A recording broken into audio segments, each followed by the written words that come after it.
Homecoming 2022 from Benilde-St. Margaret's McGuinn Athletic Complex. I'm Bruce Overton along with Paul Bodwin. And this afternoon it's the St. Louis Park Orioles against the Benilde-St. Margaret Red Knights. And Paul, for the Red Knights, they are starting their season at 0-3. Orioles 1-2. But I think if you look at the two teams and you look at some of the competition that they face, the Red Knights maybe had a tougher schedule, which maybe is a reason for that 0-3. So I think we could see a really good football game this afternoon. Absolutely, Bruce. It's a beautiful day here in St. Louis Park. My weather app says it's 63 and mostly cloudy. I don't think my weather app is working properly because we have bright sunshine and a warm but also a little bit crisp fall day here. The Benilde-St. Margaret faithful are pumped up. It's their homecoming 2022. I'm guessing it's maybe one of the most normal homecomings they've had in 3 years. And they're doing all the festivities. It's like all week long. Everybody's pumped up. It's a beautiful day, and I think you're absolutely right that the Red Knights' schedule has been a little bit tough, and we're looking forward to some great intra-city rivalry today. BSM back to receive the opening kickoff. Number 13, Brown, and number 6, Gettle. So you have Gettle and Brown to receive the kick. Kicking for the St. Louis Park Orioles will be number 14, Nate Benishek. St. Louis Park in the white uniforms, the Red Knights in the red.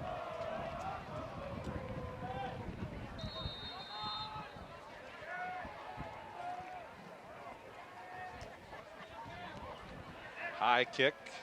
It's a good kick. Yep, and it goes into the end zone where it will be down, basically. Gettle gets over there, and the Red Knights will start on offense.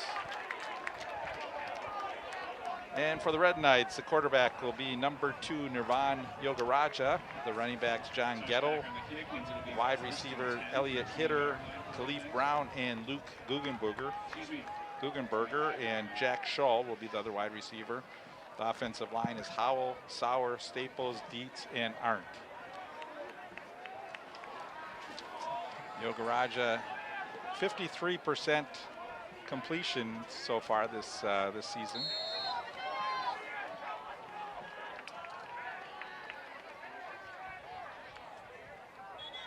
And we have a false start already. And it looks like that's going to be on the Red Knights. It'll back them up 5 yards. Not off to a great start. 5-yard penalty. It's not really how you want your first play from scrimmage on homecoming to be with a false start penalty, but just 5 yards backing them up, and we'll see what happens here on 1st and 5. Back to pass. Yogaraja throws into the flat to the near side. It's caught and down at the 36-yard line. Yeah, and that's Elliot Hitter there with the reception and some real nice gain after the catch. Nice design play. It looked like it was maybe going to go to another guy deeper, but then you see Hitter scoops it up right here and just kind of cuts the corner and is able to beat number 4 there on the Park defense. Yeah, that was Henry Bendixson. And pick up a nice gain and a first down. Gettle in the backfield. Ball at the 45-yard line. Yogaraja, he's going to put it up in there again. Throws it complete. That's Brown, and Brown fumbles the football, goes to the far sideline out of bounds at about the 40-yard line. Really nice pressure there on the part of the Orioles. They force the quarterback to get rid of it, but he finds his man, and then he just kind of drops it. But that could have been a lot worse for the Red Knights there with a lot of pressure coming, and they managed to find their guy. Yeah, no Orioles on that far side of the field except for the bench. Except for the bench. They're not eligible receivers, I guess you could say. So far, 2 pass plays in the early going, both completions. And the give is to Gettle. He breaks one tackle, working his way towards that first down marker, and he's really close. I think, see where they spot it. I think he's just going to be a little bit shy. Yeah, I think so, but also just a great motor on the part of Gettle there to just power his way through. The Red Knights kind of going with a little bit of a hurry up here, it looks like. Quick pass, and just behind the intended receiver, Guggenberger. Yeah, and he had him, but just got it behind him, so he couldn't quite get to it. I like that play. It's really 3rd down. They know they're going to probably go for it here on 4th. They just need inches, so they take a chance, throw the football, and you can bet that they're going to go for it here. Yeah, at midfield and just needing a few inches, you go for it in this situation, especially when you got a powered running back like Gettle. Yeah, Ghetto's carried the ball 40 times, 193 yards. Oh, they're going to pass the football, and it's incomplete. And that was a surprise. I thought there might be a flag on that, Bruce. I thought he got to him a little early, which is what impeded him from getting to the ball. Let's take a look here. Yeah, it didn't look like a bad pass at all. No. Let's see. It was actually right in the hands. You couldn't throw that ball any better, but just unfortunately Guggenberger unable to come down with it. So. Well, in watching it again, I don't think there was a foul on that play. The defender there just wrapped him up at the right time, which I think pulled his body back just enough so that he couldn't quite get a good grip on the ball, and he drops it. And then the Orioles take over on downs. Yeah, see if that gives the Orioles a little momentum. They're starting from the 45-yard line of the Red Knights. Gains the quarterback, and the give is to Hager. And Hager is pulled down from behind. Good tackle that time by number 50, Judah Johnson-Nixon. A nice run defense there on the part of the Red Knights. You know, they get him slowed down, and then they just kind of swarmed on him, and nowhere for him to go. So a gain of about a yard, bring up a second down and 9.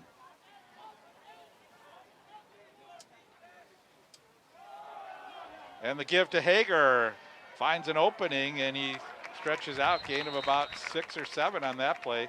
They'll bring up a third down and about 2 yards, maybe 3 to go.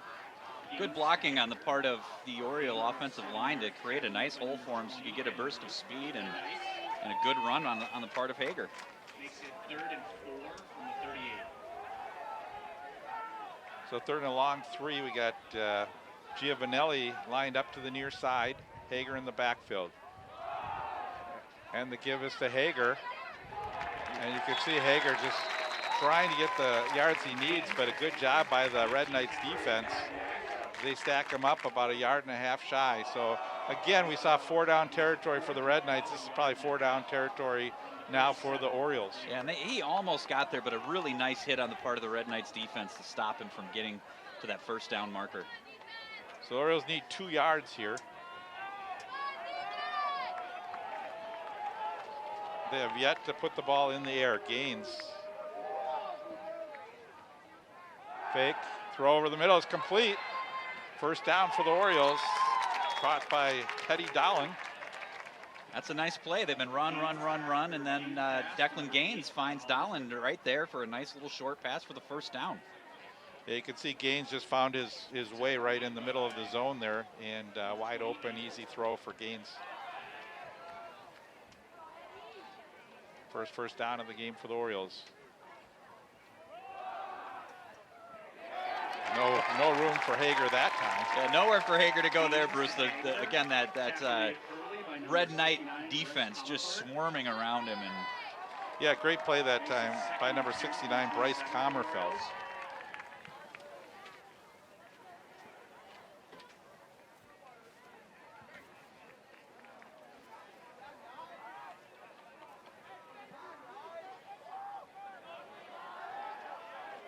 Giovanelli on the far side, Ellis on the near side. Here's a pass, complete over the middle, and fighting for the first down.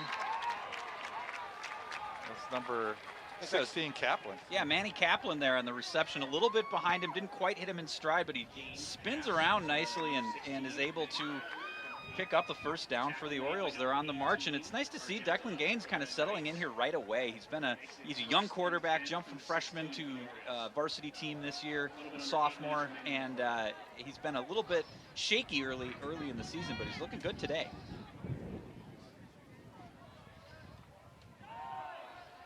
Give us to Hager. Again, not much on that left side. Yeah, the Red Knights are really stacking up the defensive line. It's going to be tough for Hager to find yards. He's going to need some good blocking. Gain of a little over a yard, so we'll call it second down, 9 yards to go.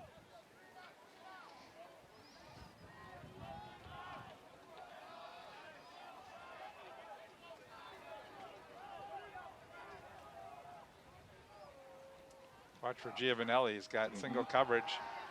And they throw to Giovanelli, and touchdown. That's exactly what you want to see. That's Stefano Giovanelli. They're the star running back headed to St. Thomas next season. or receiver, sorry. And that's the kind of connection that he's been waiting for and looking for, that Declan Gaines has been waiting for and looking for, and there they are. Declan Gaines looking really good early in this game, Bruce. Touchdown, St. Louis Park Orioles. Yeah, and again, one-on-one coverage, when you have Giovanelli out there, he's a tough guy to cover, and only his second touchdown. I think he had about 12 or 13 last year, so starting to make that connection. An extra point up and good. Nice kick on the part of Benilde-St, and we've got a 7-0 lead here for the Orioles with the turnover on downs from the Red Knights. See if the Red Knights can get it going. Going back to that first Red Knights possession, the more I think about it, I'm really surprised they threw the ball on that fourth down when all you needed was inches, and they kind of went back to the same play they had just done, and that turnover, and they didn't get it, and then that turnover on downs leads to the Oriole touchdown. Yeah, that's a great point, and that just can change momentum in a football game, and all of a sudden your team is fired up. It's like, and you're playing defense and thinking that the Red Knights are just going to keep marching down the field, but now all of a sudden you get the ball on offense on the 45-yard line and bring it in for a touchdown. So see if the Red Knights can come back from that, though. They seem to be throwing the ball really well against the Orioles, so I think they'll go back to that. Yeah, I'm sure they will, Bruce, and there's a lot of football game left, and this crowd is behind them 100%. Homecoming 2022. Gettle likes to let that one go over his head into the end zone, so it'll be a touchback, and the ball be Orioles, or the Red Knights will start. See some of the cheerleaders here on homecoming afternoon. What a great day for homecoming. It'll be 1st and 10 from the 20 for the Red Knights. So he spotted at the 20-yard line.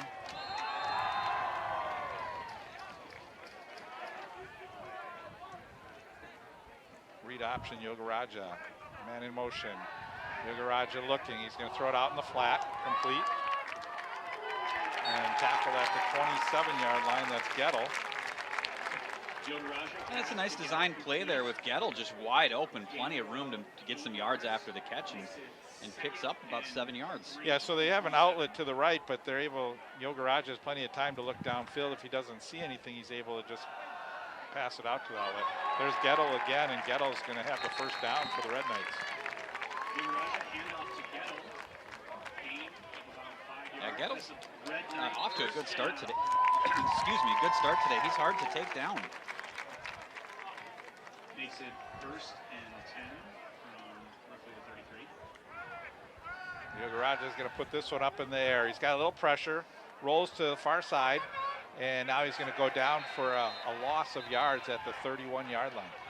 Yeah, and that's Bruce, that's number 43, Joey Falzone there. Almost stripped the ball out of his hands. He was carrying it a little bit recklessly here, and he almost caught him and knocked it out. But in any case, it's a sack, and let's see, take a look there. Oh, he just tucked it in right before Falzone took a good swipe at it. Yeah, and Falzone has 21 tackles this year, but 7 for loss. Back to pass, open over the middle, but defended on the play nicely. Good tackle that time by Benilde-St. Yogaraja pass complete to number 12, Guggenberger. So it's going to bring up a 3rd down and long for the Red Knights. And not a lot there for the Red Knights to do after the catch. Benilde-St right there wrapping them up. Trips to the far side. Yogaraja looks far side, throws. It's caught, and it's going to be really close. It depends if they give him the forward progress or not, but right. I think he's going to be short. It looked to me like he got it, but like you said, Bruce, it all depends on where they spot this ball, and they are not giving him the forward progress. Yeah, if you take a look here, he is well beyond the first down marker, but he doesn't quite have possession. Yeah, he was bobbling the ball. Now they're going to give him the first down. Okay. I think that's the right call, Bruce. I think that's the right call. I thought he clearly had it. But those are hard calls to make in real time. We have the benefit of looking back at it slowly. Yeah, and I think the referees did a good job talking to each other and making sure they had the right spot on that. So.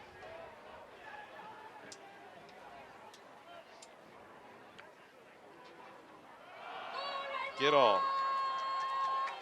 And you can see Gittle gets contact early on, but he's able to still pull his way for an extra yard or two. He does a good job. Yep.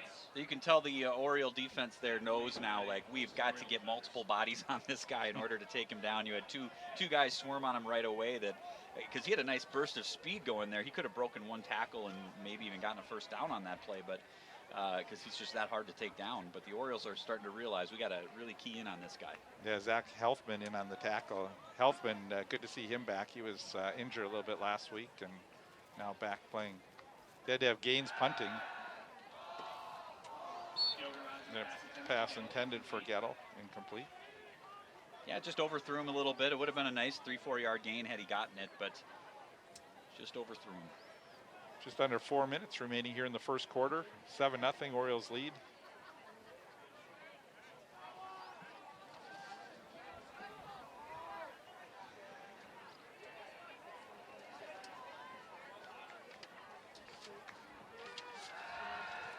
Back to pass, thrown, complete, or dropped. Was open that time for Khalif Brown, and just had that ball off of his fingertips as he went down. It looks like I couldn't tell if he went down intentionally or if he slipped. If he slipped, that's maybe why he just couldn't quite get his hands on it. I mean, it looks like an intentional slide. He just kind of in and out. That's a tough one to drop because that would have been a first down, and I bet he really wants that one back. Yeah, good throw, and now a decision for the Red Knights. I think they're going to punt the football here. Well, this is not, a 3rd and inches situation like that last one was, and the way the last turnover on downs turned out, I think this is the right move for the Red Knights, even though they're at midfield, to punt the ball and see if they can pin the Orioles back a little bit more.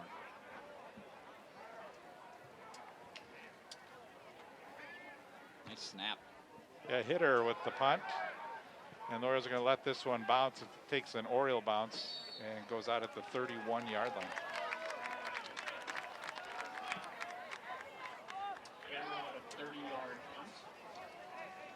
So a 30-yard punt. Now the Orioles will have their second possession after scoring on their first. At this time they start from the 31-yard line, Paul.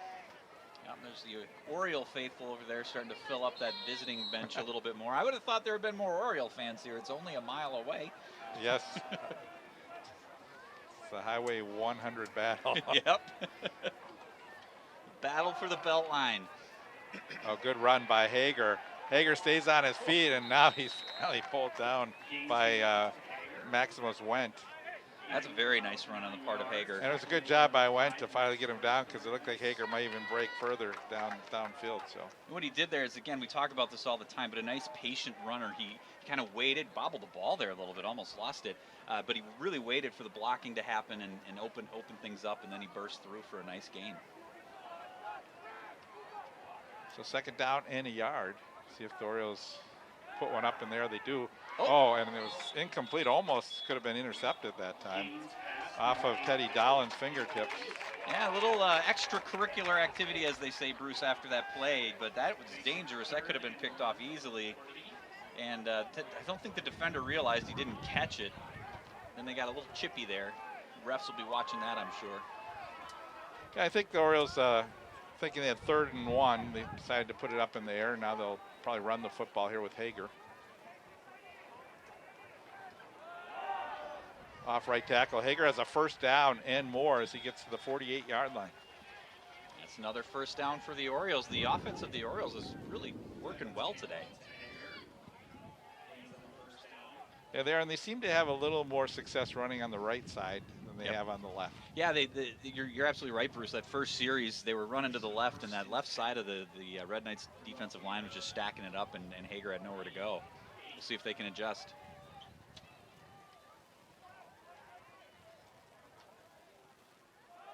Quick pass, complete. Breaking a tackle. That's Dahlin. That's Dahlin again, and they seem to really like that little dump right down there, a short pass in the middle, and he gets some great yards after the catch, another Park first down.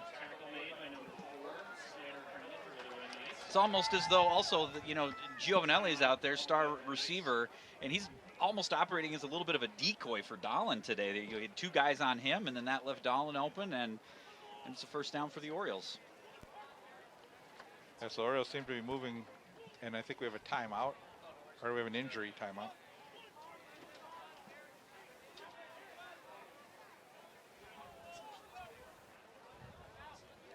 like Eddie Wolf is limping off the field. Seems to be favoring that left foot, maybe the ankle. Yeah, and you hope it's not one of those ankle twists, because those can just nag. Hopefully he'll be all right and back in the game. During this timeout, we'd like to make a shout out to Beth Zook, the athletic trainer for this game. She's providing work for So the Red Knights coming off a 28-7 loss to Chaska. Prior to that, they lost 56-14 to Spring Lake Park and 29-19 to Irondale for the St. Louis Park Orioles. They lost their first game 20-0 against Simley, came back to beat Jefferson 28-15, and then lost last week to Two Rivers 20-15. And that was a heartbreaker, Bruce. Yeah, it was. Could have gone that game. Heartbreaker. Evenly played game, could have gone either way, and Two Rivers pulling it out in the fourth quarter. Yep. Hager. Wow, and that was a good job by the second line of defense pulling him down, because it looked like he had a head of steam. He absolutely did. And I think that was Brixius. Yeah, nice blocking, and it's number 10 Oh, there. Yep, 10, Kelp. With a really nice stop. gain of a couple of yards makes it 2nd and 8 from the 32. So 2nd down 8 now from the 32-yard line. Read option gains with Hager in the backfield. Has Giovanelli to the near side. Single coverage. And they're going to put it up for Giovanelli. Can he get to it? Nope. Just overthrew him. Right. I think there's only one receiver I've ever known that could have gotten to that ball, and it's Randy Moss. Well, watch the pressure coming, Oh, and, yeah. and Gaines just had to He had to- get rid of it quicker than he wanted to. And had he given Giovanelli a little more time to get down the field, that could have been 6 points. Absolutely. Also, when you're about to get hit like that, you know, there's a chance you're going to underthrow it. All your strength isn't going to get into it. So it's smart to really just throw it away like that, because if he really did try to hit him exactly where he was, you could have been looking at an interception. Who knows? So I thought maybe that's where they were going to go with Giovanelli over there all alone in single coverage. But kudos to the Red Knights for some good pressure and a knockdown on Gaines. Well, interesting now, Giovanelli is not lined up in a wideout spot. Oh, it's thrown over the middle. No chance for that play to develop there. Yeah, and that looks like a good adjustment on the part of the Red Knights. Gaines has been looking in the middle there all game, and now they're just closing in on it. And that was almost picked off. That was intended for Kaplan. We're going to see Giovanelli come in the game now. It's 4th down, and my guess is now they're going to try and get Giovanelli downfield.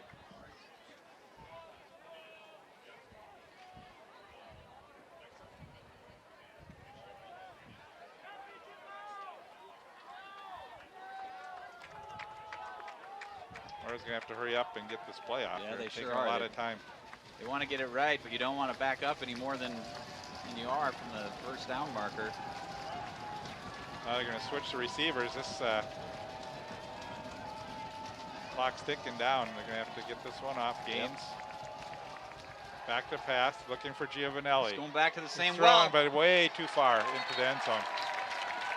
Giovanelli saying maybe he was held up a little bit. But, yeah, I think so. I think that's what he's saying. I'm not sure that that's what happened, but we take a look here. It was an uncatchable ball either way. I think. I wonder if there was even some miscommunication potentially on that play. Giovanelli looked like he was maybe headed somewhere else, and then saw the ball come in that direction and just overthrown. Declan Gaines settling in a little bit as quarterback, and the arm, I think, is just getting stronger. Well, good job by the Red Knights stopping the Orioles, and now they get the ball back, and quick pass is complete. That's Guggenberger, and Guggenberger is going to be very close to first down. That looks like he might be just short, but a very nice first down play for the Red Knights. This is a great opportunity for them to kind of shift this thing around with a nice stop on the Orioles in that series, and now they've got a chance in midfield to drive it down and tie this game. Well, they're going to move the markers. It's really close. So. Yep. It is a first down. It's like moving the markers once the team sets up for their play. Now back to pass. Throwing downfield and towards the sideline, but running out of room that time was Khalif Brown.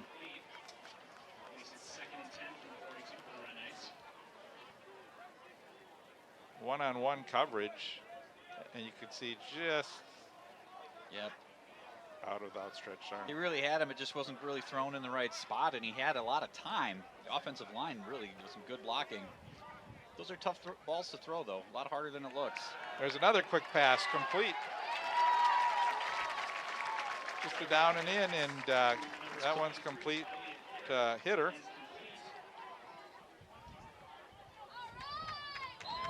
And one thing you can see is these receivers know where the first down marker is, and they're catching the ball right at that first down strike. So. And they know, yeah, exactly right, Bruce. They know exactly where they need to get to, and they don't try to do anything too fancy and risky to get any more. They just want to get that first down. Gettle with the carry, and Gettle goes down at the 45. Really impressed with Yogaraja so far in the early going here. He seems to have a lot of zip on the ball, good control, and Orioles have their work cut out for him. There's something about his build and his mechanics, Bruce, that reminds me a little bit of Randall Cunningham. And he's a junior, so good news for the Red Knights. They'll have him back another year. Not sure what happened there. I see a flag. Timeout was taken by the Orioles. There will be 1 second remaining on the clock. Yeah, so we have 1 second left here in the quarter, and the Orioles have taken a timeout. See them rushing that water out to the Red Knights. Got some thirsty kids. Yeah, and again, this is a kind of day where you can start getting some cramps as this day goes on. It's pretty still fairly warm outside, and got the sun beating down a little bit. Somehow, I made the call to be inside versus outside. I'm thinking it was going to rain this afternoon, but so far it doesn't look like that may happen. It's a beautiful day for a game, and feels like when I came in here today, it felt really like a college atmosphere, and I think it's such a beautiful stadium that they have built here. You know, with the football field and great crowd, a lot of red, and you really just a great venue for a football game. Yeah, you're absolutely right, Bruce. It did kind of have that college feel with it being homecoming. There's all kinds of festivities going on. They had to get the overflow parking into the Bethel Synagogue parking lot in order to accommodate everybody that's here today. So it just really did have that kind of energy. On a Saturday yet, too, when their services are going. Right. Shabbat Shalom.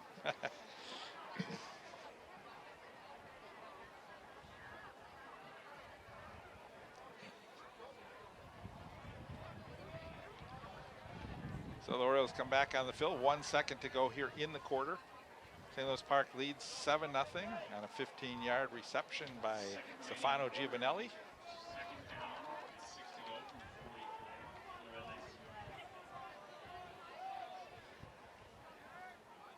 It's really taken a long time to get this last second of the first quarter to tick off. Not sure what all the conversation is about, but Orioles had some kind of question. We got a flag? Or did he just drop it? Yeah, I'm not sure what's going on here. Oh yeah, okay. Just fell out of his pocket. Yeah, I was like, what is he throwing a flag for? But we got some conversation here going on between the coaches. And now the Red Knights coach is on the field, and they're going to have to hold play up. Wants to know what's going on here. I think we'd all like to know what's going on here. All seems to be well, though.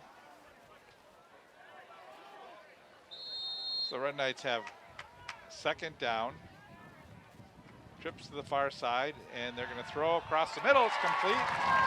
That's again Guggenberger. He's got that great size, and the sophomore gets the first down for the Red Knights as the first quarter will come to an end. Really well-designed play, Bruce. Guggenberger gets up there, gets the ball, and that's a first down. Tony Cruz in on the tackle, and we're through one quarter here from McQuinn Athletic Complex. I'm Bruce Sommer along with Paul Baudwin. Stay with us. We have more football coming up.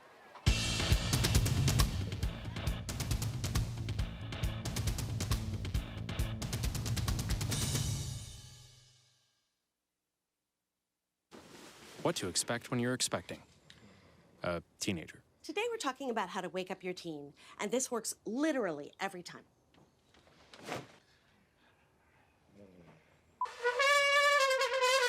kisses. Good kisses. You heard how loud I know, I was. heard. It wasn't you. It was the... Is that bacon? You don't have to know it all to be a perfect parent. Thousands of teens in foster care will love you just the same.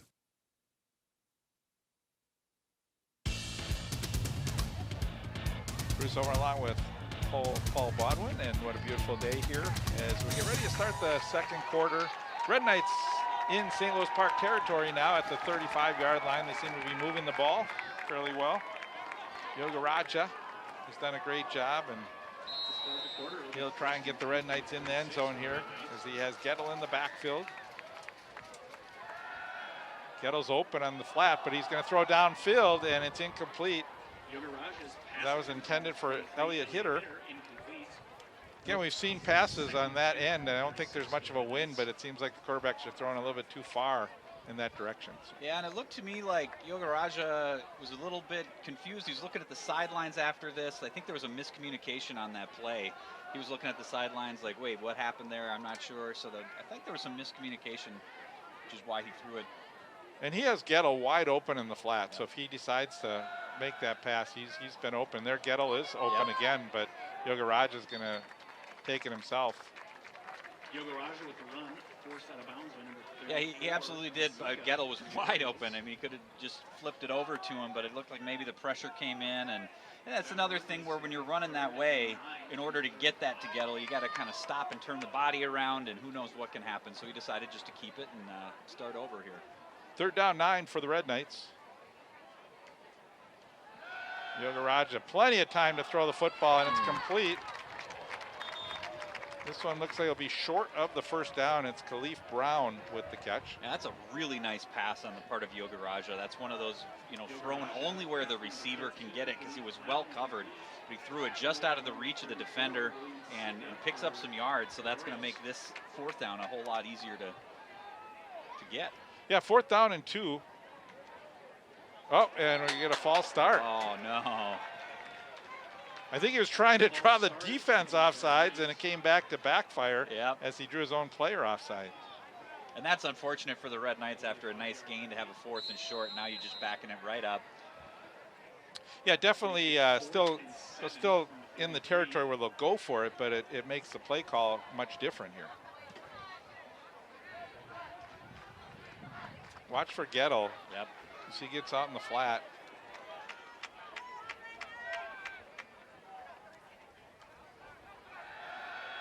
Now they got pressure. Thrown over the middle, too high, incomplete. No flags on the play. And St. Louis Park will come up with the football again. And that's a tough play. He had him. He just threw it over his head, but he also had the pressure coming in, so he couldn't kind of rifle it through, or it probably would have been blocked. He's got to throw it over the coverage, and he just throws it too far out of reach. Well, in this game so far, we're not seeing punts. What we're seeing is teams not be able to convert that 4th down conversion. Yep, that's right, Bruce. And I think that's partly because of field position where they're hitting their 4th downs. They've been at midfield or further into the other team's territory. Gaines had to take a low snap, was still able to get the ball over to Hager, who gets about 2 yards on the play. Gaines hand off to Hager, tackle made by number 69, Bryce Commerfeld. Tackle was made by Bryce Commerfeld. 35 for the Orioles. I like the way this Red Knight defense tackles. They get their arms involved and really just pull guys down, slow them down. It's good fundamental tackling.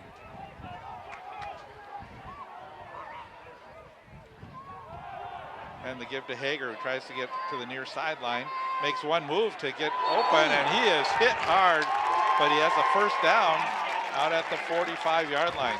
That's a really nice run on the part of Hager. He also got some great blocking downfield and then just takes a huge hit. Watch this little juke to the inside. He takes that 1 step, fakes, and comes outside, and that drew the defender and was able to get him that 1st down. So. That's absolutely correct. And then takes a big, clean hit, but a big hit. What's a good hit? And he popped right back up. He knew. But we'll have A.J. Foster in the backfield right now. Yeah. Well, he'll go to the sidelines, take a little bit of a breather after that hit.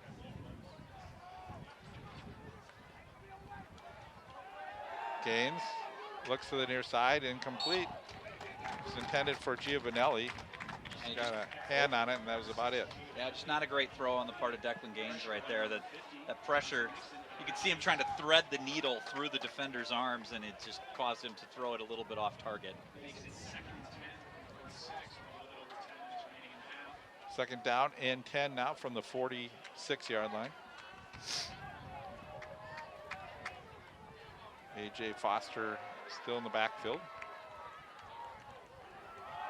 And the ball goes to Foster, makes a nice little move, gets out to the Red Knights 45-yard line. That's a great run there for the young A.J. Foster, a sophomore, I believe. And gets some good blocking. He waits for the blocking to develop, finds the hole, and punches it through for a nice gain.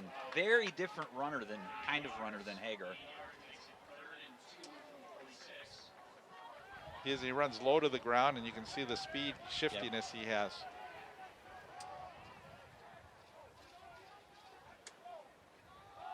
And the give. And Foster fighting just to get to the close to the 45-yard line. And he took a pretty good hit there as well, trying to fight for those yards. And some, not sure who it was, a Red Knight defender just came in and popped him. You watch right here, he's pulling him a little bit, and then bam!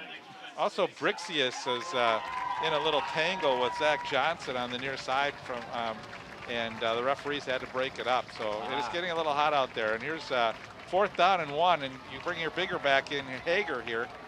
You can hear those Red Knight fans pounding on the stands, hoping to get the turnover on downs. And the give is to Hager, and he pushes his way for a 1st down. Nice run by Hager. Just pulls the defensive line with him. 1st down, and the Orioles continue on the move. Yeah, now in Red Knight territory at the 42, and you mentioned field position, and that's what they're turning the field position around now. So.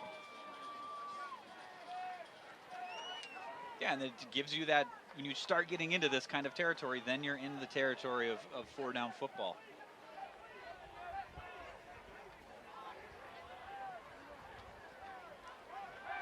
Back to pass thrown, complete.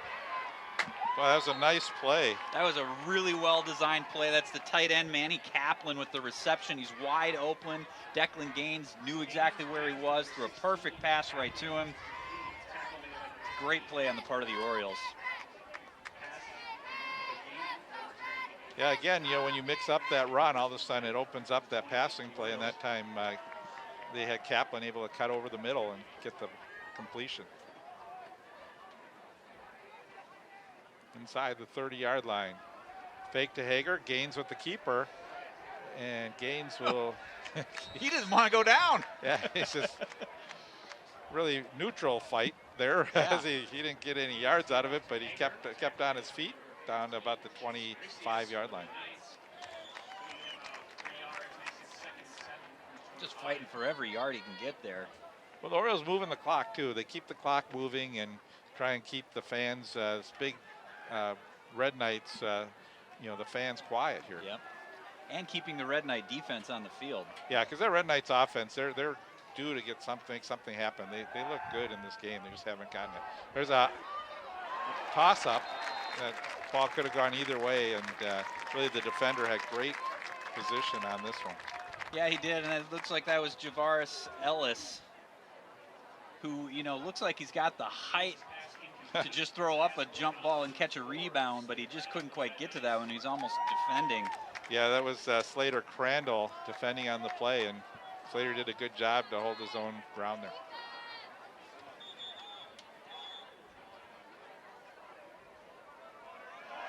We get a timeout. St. Louis Park will take a timeout.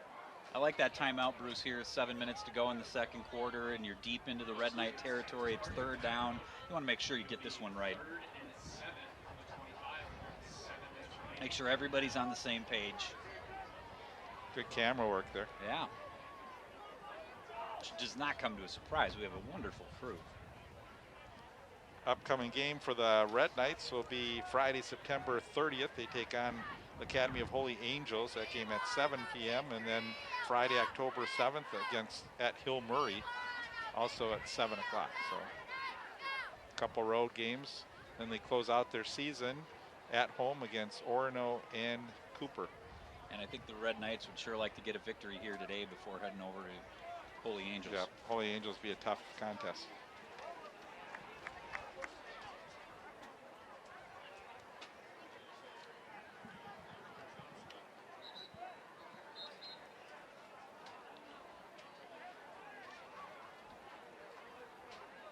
Big play for both teams here.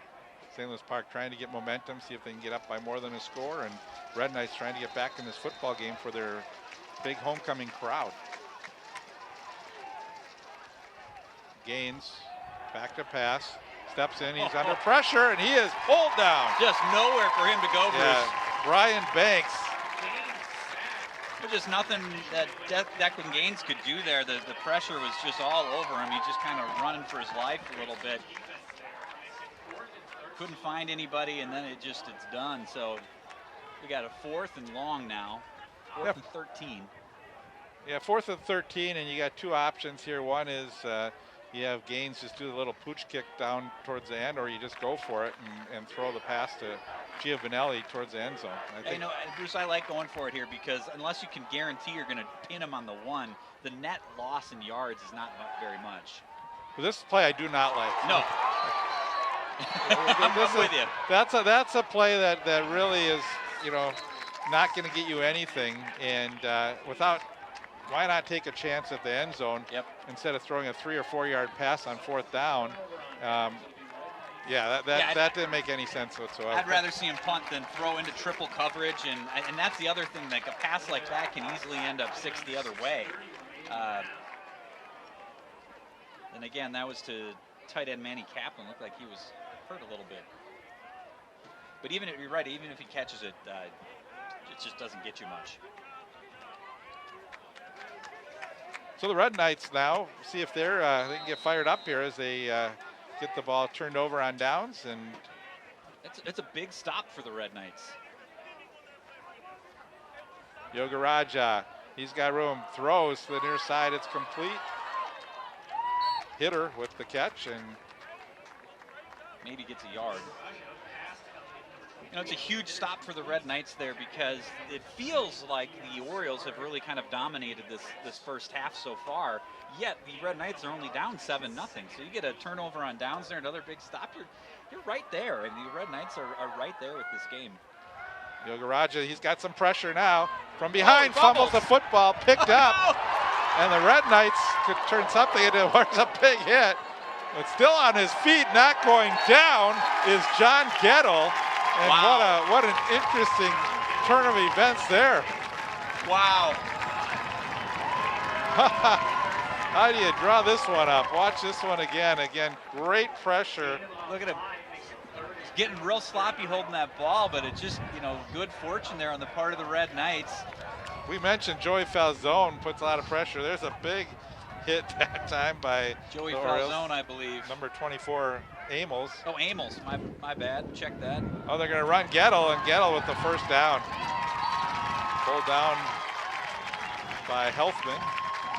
It's quite a series there, Bruce, with the fumble and the pickup and the running. I mean, it's just, and then to have a first down after all of that. Yeah, and that could frazzle the defense a little bit, and also on the other end, get your offense a little fired up now. So, and it looks like the Red Knights have some energy. Quick pass, complete. Finding his way in the zone there is Guggenberger, and Guggenberger with a good gain gets about 5 yards. And you can really feel that Red Knight energy happening right now. I think you're absolutely right with that. Kind of frazzled the defense a little bit, energizes the crowd, energizes the offense, and they're on the move. Only a 7-point game. Gettle, first down. Nice run by Gettle. Orioles grabbing some jersey that time and not really making the tackle. Exactly. He's got a really nice hole, and yeah, that was Sanchez trying to get whatever he could, but another first down for the Red Knights. You're not going to take Gettle down by grabbing the back of his jersey. And again, the passes set up the run, and Yogaraja will put the ball up in there again. And that pass was intended for Khalif Brown, but a little too low and incomplete. Good coverage on the part of the Orioles there, too. He was right on him. So far, the Orioles have tightened up when the Red Knights have gotten into their territory. 4 minutes, 4 seconds. Low scoring game here, 7-0 Orioles lead, but still a lot of action. A lot of action this first half. It's been a fun game, just like we said we thought it would be. Plenty of time. Looking, throwing, and we have a catch. He got it. Yeah, I was going to say we may have a penalty, but a great catch by Brown. Orioles saying they think that they should have got the football. No, I think he pulled it out after he was already down. I agree. Yeah, that was Amels there who was playing the man and not the ball and got a little turned around, and that enabled Khalif Brown to pull that in. It's a huge first down for the Red Knights. Yeah, great catch by Brown. Gettle.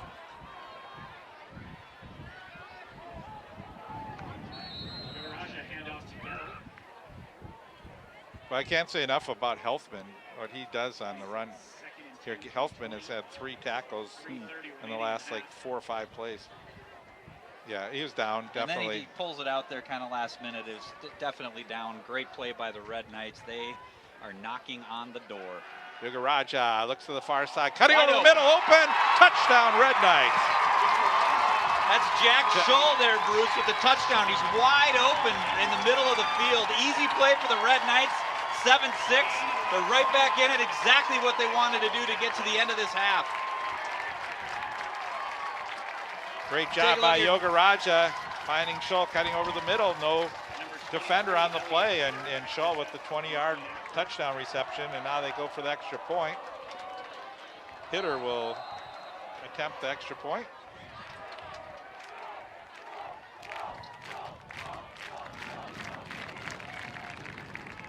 High snap. And the kick is up, and we have a tie football game. And that touchdown play, Bruce, that's one of those things where, they say it's all about execution. It was a very well-designed play, the exact right play for the moment, and the players all executed. The throw was good, the route was good, the blocking was good, everything clicking for the Red Knights now. And the fans are back in the football game, and that's what the Red Knights wanted. So, and have a little momentum going into halftime. So this is actually a big 3 minutes and 11 seconds for the St. Louis Park Orioles, because they've got to try and stop the momentum that the Red Knights have. There's a big drive coming up for the Orioles. Yeah, they'd really like to get a score here on this drive to take that lead back going into the half. If I remember correctly, they will get the ball in the second half as well, the Orioles will. So you've got a really pumped up Red Knight crowd and Red Knight sideline. And you're absolutely right, Bruce. The Orioles want to do a nice 3-minute drive down the field and get back on the board. So you have Giovanelli along with Foster back to receive the kick. First kick of the game for the Red Knights. Orioles will receive to start the second half.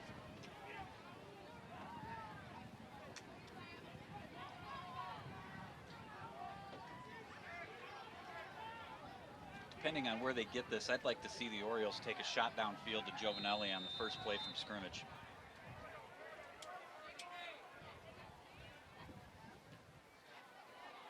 And the kick goes into the end zone. This is actually going to be the worst starting field position that the Orioles have had all football. That's right, Bruce.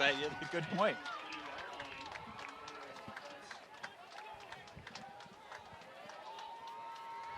And as I said, as much as you'd like a nice long 3-minute drive to score a touchdown, like I said, I'd like to see them just take a shot here, see if they can make a statement. Yeah, they've had Giovanelli with one-on-one coverage. They've just been out throwing him by about 10 or 15 yards. So you got to give him that opportunity to go up and get the football.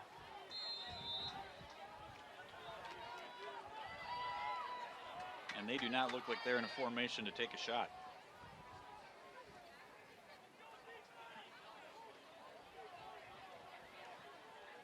Sends a tight end in motion. Here's a run. Hager. And Hager gets out to the 26. I think you want to maybe get a little bit of turn the field position a little bit, get a first down or so, and then open it up a little bit. Right. Also, you got to go with what's been working too. And Hager's been having a nice game. Just getting 3, 4, 5, 6 yard runs. Keep that ball moving. Keep the clock ticking. One thing you don't want to do is give the ball back to the Red Knights. 2:44 to go. Hager gets an opening, gets hit hard, but has the first down. Good hit that time by Wendt. We've seen some big hits in this game.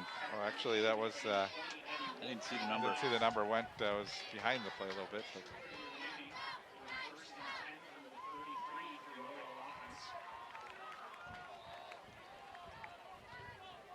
Still plenty of time. 2:20 to go. I think the Orioles.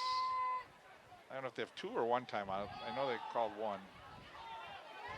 Hager has defenders racing behind him, but Hager was able to still move the stakes for another first down for the Orioles. Yeah, this has been a nice series for Hager. He's just racking up the yards. That's another first down. 2 minutes to play in the first half.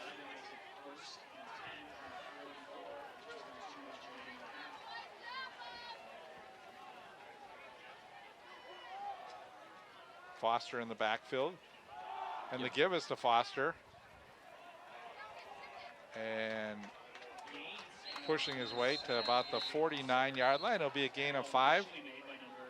And you got to give Hager a little rest there. And I think it's pretty apparent, Bruce, that what the Orioles are doing here is they're just going to play it safe. We're going to hand the ball off. We're going to tick this clock down. And if we have to, we'll go into the locker room, 7-7 tie, get the ball back in the second half. And I think they'll get in a position where they have a couple opportunities to throw it downfield if they can get a first down here. So, and the give is A.J. Foster. See if the Orioles take a timeout here. We're down to 1:07. Looks like it.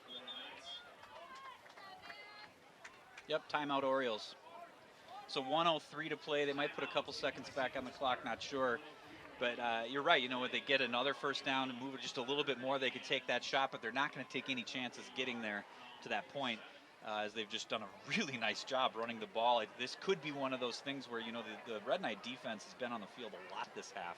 That defense that's been so tough and stingy on the line all game, maybe getting a little bit tired, and the Orioles have been able to exploit that here late in the first half. And I think the Red Knights also are trying to protect against a big play here, too. So they're giving St. Louis Park a little more opportunity to run the football and keep that ball in front of them so they don't get down to the end zone. But I think right now we'll probably see the Orioles with Hager running the football, try and get that first down, and then maybe put the ball up in the air. That's a great point, Bruce. They just want to protect against that big play. The Red Knights will be more than satisfied to go into the locker room, not having seen the ball again this half, but in a tie 7-7 game. So if the Orioles want to run out the clock and not score in the process, the Red Knights are perfectly okay with that. They're going to protect the end zone. And the give is to Hager. He does elude the tackle from Brixius and gets the first down. Picks up the first down and gets out of bounds to stop the clock at 1 minute to play here in the first half. Pretty much exactly what the Orioles wanted to do there. Pick up the first down and stop the clock so they can really think about what they want to do on this series. We don't have Giovanelli in the football game, so I'm not sure if something happened to Stefano, but yeah, it's curious because this is the spot where you want him, and he was on the kickoff, but I don't think we've seen him since. Yes, we have Jeremy Eichten lining up on the near side. Javaris Ellis on the far side.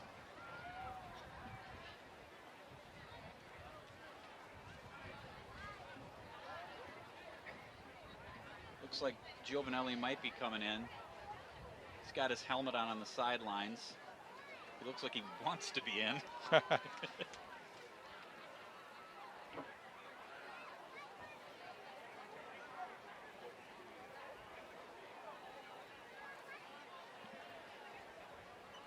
Not sure what the delay is here.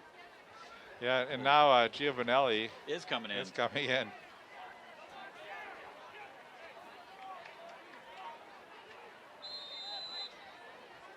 Yeah, I'm not sure what prompted all that time to go off before Giovanelli could come into the game.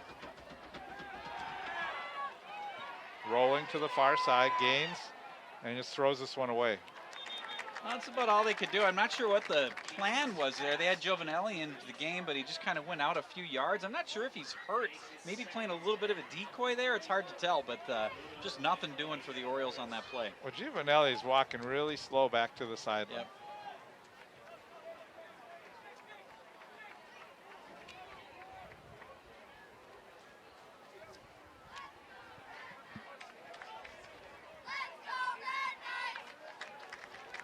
Giovanelli to the near side. Ellis to the far side. Red Knights more in a prevent defense. Under pressure. He's got Giovi.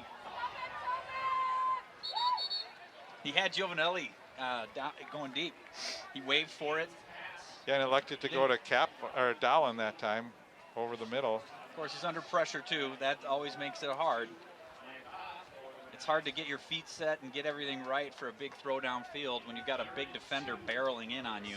Yeah, it was good. It was good pressure by the Red Knights, and you're right that you don't have that time. You're not going to be able to get the ball downfield, or if you do, it's not going to be timed properly. So Giovanelli goes to the far side now, one-on-one coverage. And we saw a couple of those in the first 2 games with Gaines where he did throw those downfield and they were picked off. They're going to run it. Trying to just get the first down. And they do. So with 40 seconds left, the clock is going to continue to run. I think they're just going to run the ball and let this tick off, and if they get to break one wide open, that's great, but otherwise, get to the half. They'll throw it now. Oh, yeah. Oh, way over the head of Giovanelli. He had him. Yeah, he's frustrated. He is, and that would have been a first down. Although the clock is more of an issue than the downs at this point.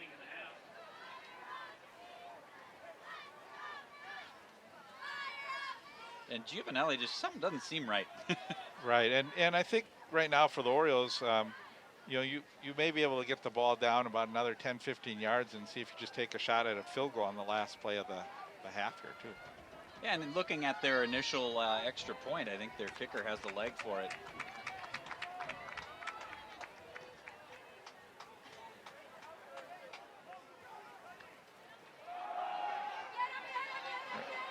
Hager gets to the outside and gets out of bounds. So that's a great play for the Orioles. Yeah, it looks like a first down. We'll stop the clock while they move the sticks. 16 seconds to play. Really interesting call there because yeah. if he doesn't get out of bounds, I think this half is pretty much over.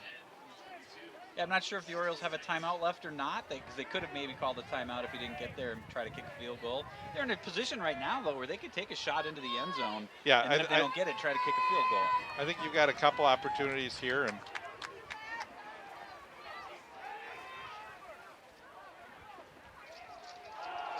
well, they're going to give it to Hager again, but I don't think Hager's going to get to the sideline. Nope.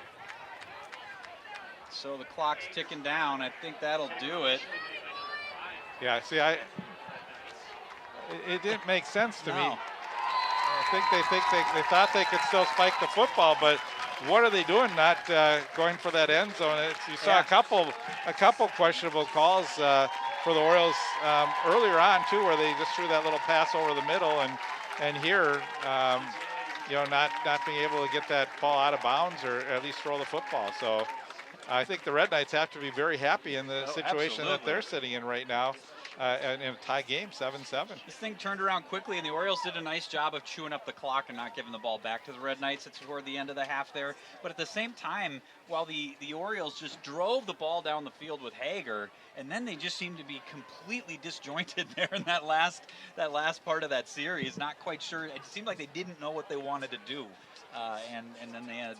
Clock ends up ticking down, and here we are tied 7-7 at the half. Yeah, and we'll have to see if something's going on with Stefano Giovanelli, because you'd like to see him have a couple lobs in the end zone. We saw him getting the first touchdown, and he seems to be able to go one-on-one against anyone, and they didn't really give him that opportunity there, but he seemed like maybe something may be wrong. We're not sure. Hopefully not, and hopefully we'll see resurgence from him in the second half. Yep, and we'd like to also see the Red Knights continue with the momentum that they've had here. Yes. Great finish of the half for the Red Knights, driving the ball down the field.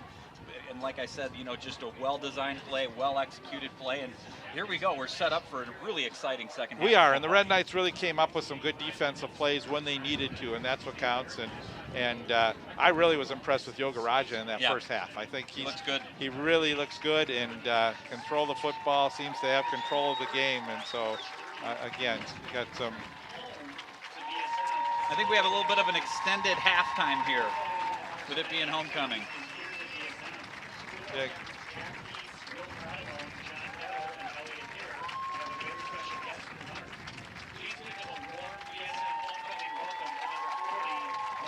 Red Knights honoring somebody, but I'm not sure who. But they all seem to love him, whoever he is.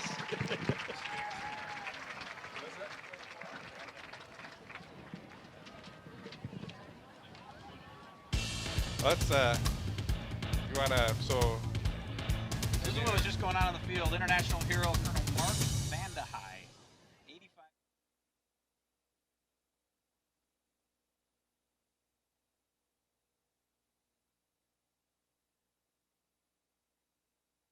New message. Department of the Social Security Administration. The reason of this call is to inform you that your Social Security number has been suspended for suspicion of illegal activity. If you do not contact us immediately, your account will be deactivated. For more information about this case file, press 1 or call immediately our department number. 326. This is a scam. Thieves are misusing the Social Security Administration's authority and phone schemes to trick you into giving them money or personal information. They state there is a problem with your Social Security number or account. They claim there's been suspicious or fraudulent activity, and you could be arrested or face other legal action. They even spoof SSA's main customer service telephone number on caller ID. Don't believe them. Don't provide any information. SSA employees will never threaten you for information or promise benefits in exchange for information. In those cases, the call is fraudulent. Just hang up. If you suspect you've been contacted by an SSA scammer, call the Social Security Fraud Hotline at 1-800-269-0271. Welcome back. Bruce Overton along with Paul Bodwin, and thought you said it was out of focus, Paul, but listening to their director. And we're back in focus here from McQuinn Athletic Complex. Again, 7-7 our game. St. Louis Park started off the scoring with Giovanelli, a 15-yard reception from Gaines, and the kick was good. They led 7-0, and then in the second quarter, the Red Knights came back with a 20-yard reception by Scholl. Hitter with the kick, and we're tied, knotted up at 7. Interesting end of that first half. St. Louis Park got down to the 20-yard line, maybe even the 15-yard line, but time ran out, and they didn't have any opportunity to try and make a pass or a play into the end zone. So we'll see what that effect has on the Orioles as they will receive to start the second half here. Red Knights will kick off. Well, and Bruce, with an extended timeout because of halftime because of homecoming, I do believe that the Orioles are going to get back in there and regroup, and I imagine they're going to come out here in this second half with a really well-designed approach to this first possession in the second half. And sometimes they say football can be a tale of two halves. We don't know what the second half will bring at this point, but it certainly has been a tale of two halves weather-wise. We started out beautiful, sunny, warm day, and now all of a sudden the clouds have rolled in, and we may even see a little rain. Yeah, and I think it'll be interesting game-wise too. We see if St. Louis Park going to be able to adjust and stop some of the passes that the Red Knights are having success doing.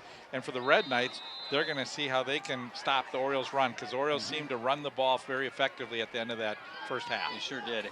Hager had a great last series there. We were wondering about Giovanelli toward the end of the half. He is in the game here on that kick return, but still walking with a little lack of pep that he usually has.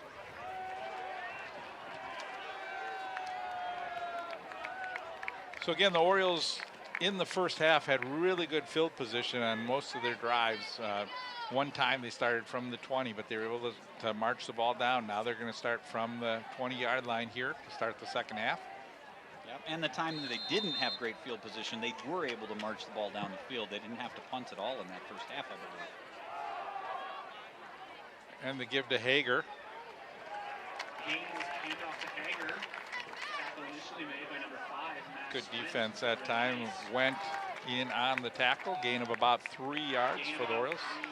2 or 3 yards makes it 2nd and 8 from the 22. Yeah, not much there for Hager. Yeah, again, the Orioles have not had great luck passing the football. They've had a few completions, but for the most part, it's been on the ground has been their success in this football game. And that's why they're going to go to the ground again. But the Red Knights made some adjustments, and Hager goes down behind the line of scrimmage. So Early in the game, Park was having a hard time getting Hager going. He was getting like 2 to 3 yard runs, 1 to 2 3 yard runs. And toward the end of the half there, we saw Hager just dominating on the ground. And I do wonder if the Red Knights were a little bit fatigued toward the end of the half, and now they had a nice long halftime. They're rested, and they've come out here and they're really stuffing Hager at the line. And I don't think we had a punt in the first half. I don't think we did. Did the Red Knights maybe punt once? Can't remember. Nope, no punts. Back to pass thrown, complete. Good spin to the inside and out to the 30-yard line. First down for the St. Louis Park Orioles. That's Manny Kaplan. Yeah, Bruce, that's another great play by Kaplan there. Declan finds him, gets the ball right to him. He's just kind of a big kid and powers his way to the first down. So the Orioles keep the drive going. They have the ball at the 31-yard line.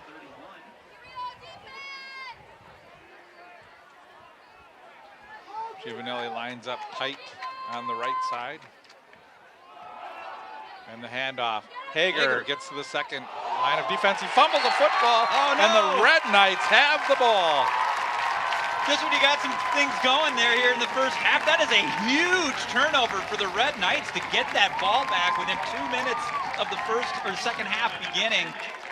And Hager, let's see what happened here. He's got a nice gain. Miyaka with the recovery. And it looked like it just got popped out. That's a big turnover for the Red Knights. So the Red Knights with great field position at the 42-yard line. Yogaraja looks to the sideline. Gettle is the running back. Yogaraja throws to the far side, and they're going for it all. And this is caught. My! What a great catch by the Red Knights. Great catch and beautiful throw. That's Jack Shull again, Bruce, Yeah, with a Shull. beautiful pass. I mean, look at the spiral on this thing. Just gets it right in there. Oh, yeah, and what a that's, tough defend. It was defended on the play by Benishek, but Shull did a great job. Back to pass, Yogaraja. He goes to the other side, and this is almost intercepted. Boy, that was Almost Mason picked off. Amos. Yeah, he wants that one back. He almost had that underthrown, but also still a beautiful looking pass, but underthrown, and ooh, he'd love to have that, but Yeah. that's Khalif Brown just knocking it out of his hands. Yeah, we've seen Khalif be able to catch those contested balls, and that time, again, just underthrown, and Amos almost coming up with the interception. That would have been a big play for the Orioles. But I love the Red Knights just taking that shot right away after the big play downfield. I love that. Just go right for it. See if they give it to Gettle here. Sure do. And Gettle is taken down. Does everything he can just to get back to the line of scrimmage. Yeah, good tackle by Henry Bendixson. After Gettle's run, it'll be 3rd and 10. Well, actually, it wrapped up by Joey Falzone. And nothing there for Gettle to do, but wow, is he a strong runner. You just see his legs powering over Falzone to get back to basically the line of scrimmage. Trips to the near side. Yogaraja back to pass. He throws now up top, and it is, I think it's caught. Yes, it is. Touchdown. How about that, Bruce? That's Luke Guggenberger with a perfect pass. Yogaraja just looks so comfortable back there, and what a turnaround for the Red Knights. The Orioles get the ball at the second half here. They turn it over, and the Red Knights just pound the ball downfield through the air, and they're poised to go up 14-7 here early in the second half. The Orioles had pretty good coverage, but you notice these receivers have pretty good length, good size. They're able to throw that ball up, and what a job by Yogaraja to get that ball perfectly thrown. Extra point by Hitter. This one is up and is good.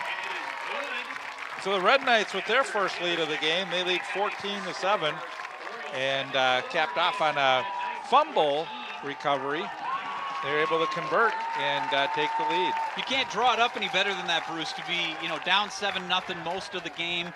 You go up, you tie it late in the first half. The Orioles get the ball back here in the second half, and all of a sudden, boom, the Red Knights are up 14-7 before you even know what happened. Yeah, and I think we saw the Red Knights start with the football to begin the game, and they turned the ball over to the Orioles, and the Orioles had great field position, and now the Orioles turn the ball back over to the Red Knights. Red Knights were able to capitalize and get their first lead of the game. So, and again, when you get your fans fired up, you're playing in a hostile environment with all these fans here on homecoming. It's going to be tough for the Orioles. They're going to have to get some momentum back. And again, they were able to move the ball a little bit. That was just an unfortunate fumble that they had on that last drive. Yeah, it was a good defensive play on the part of the Red Knights. I couldn't see who knocked it out, but somebody just punched the ball right out of Hager's hands. So hitter with the kick. Orioles have yet to return one. Neither team has, and this one into the end zone. So Orioles will start from the 20. Uh-oh. And we got a little scuffle. No flag. Now we got an even more scuffle going. That's Jack Scholl kind of getting into it with some people. It'll be 1st and 10 from the 20. This could be a really tense second half, Bruce. Right. It's going to be an important drive for the Orioles here. Oh, and let's take a look at that fumble again. Really turning this around quick. As you can see, he's just looked like somebody came in right, maybe just And it dropped was it. so close to almost having that knee down, too. Yeah. Thankfully, we don't have replay at this level. Oh, there's a fumble. And the Red Knights fall on it. This is going to be down. The Red Knights are going to have the ball. Oh, wow. Everything going the Red Knights' way here early in the first half. Well, we didn't see any bad snaps in the first half. That's it. That one, he's unable to handle. And look at the Red Knights coming in. What a great job by the Red Knights' number 1, Will Fratellone, getting that football. Yeah, and looking at that replay, to me, it actually looked like a touchdown, but you'll take it either way. This is just, what a turn of events here. You know, only 3 minutes into the first half, and the Red Knights are poised to go up 21-7. Red Knights looking for their first win of the year, and boy, the second half has gone their way so far, as you mentioned, and still 8:54 to go in the third quarter. Quarterback keeper. He's got it. It looked like he had the push. I mean, we don't have a great angle, but yep, they called it a touchdown. Some great blocking up front there for Yoga Raja to take it in on the keeper. Red Knights up 2 scores, just like that. Boy, Coach Foster saying, I'd love to get back in that locker room and restart the second half because it's not going their way. Yeah, and he's going to have to do something on the Orioles sideline there to calm them down. There's plenty of football game left. You cannot let this kind of, you know, direct the trajectory of the second half. It's too early for that. Yeah, still plenty of time. You're down by 2 scores, and you just got to get one back here and get back in the football game.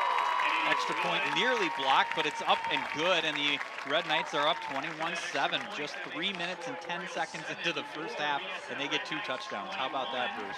Well, you know, you look at the 2 teams, and St. Louis Park predominantly has been trying to grind it out at running the ball, which is going to be a lot harder to come back because you're going to have to put the ball in the air, get some points on the board, and for the Red Knights, they're just, you know, they have the opportunity now with a lead to try and start grinding the ball because they have not run the ball very much in this football game. It's been mostly passing, and Yoga Raj has just done a great job. This is fun to see the fans and all dressed up for this football game. Yeah, the Oriole fans there in their cowboy hats and their plaid shirts. I don't know if they have a Sadie Hawkins dance or something tonight, or if they're just having some fun there, but here we are, you know, there's 8:50 left in the third quarter, and this is the 3rd kickoff for the Red Knights of this quarter.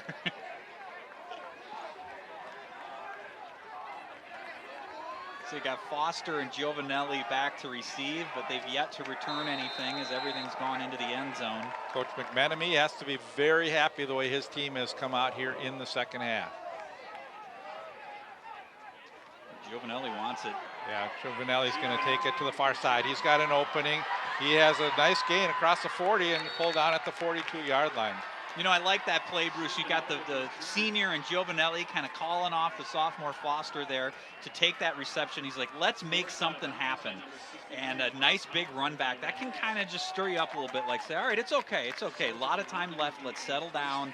Let's play some good football going forward. Because really what we've seen here is the Red Knights have just monopolized on 2 very big Oriole mistakes. Yeah, they have, and again, this is a great field position for St. Louis Park. They have the ball at the 48-yard line, and Again, this is important possession. They're going to now. Giovanelli goes to the sideline. May get a little winded after those.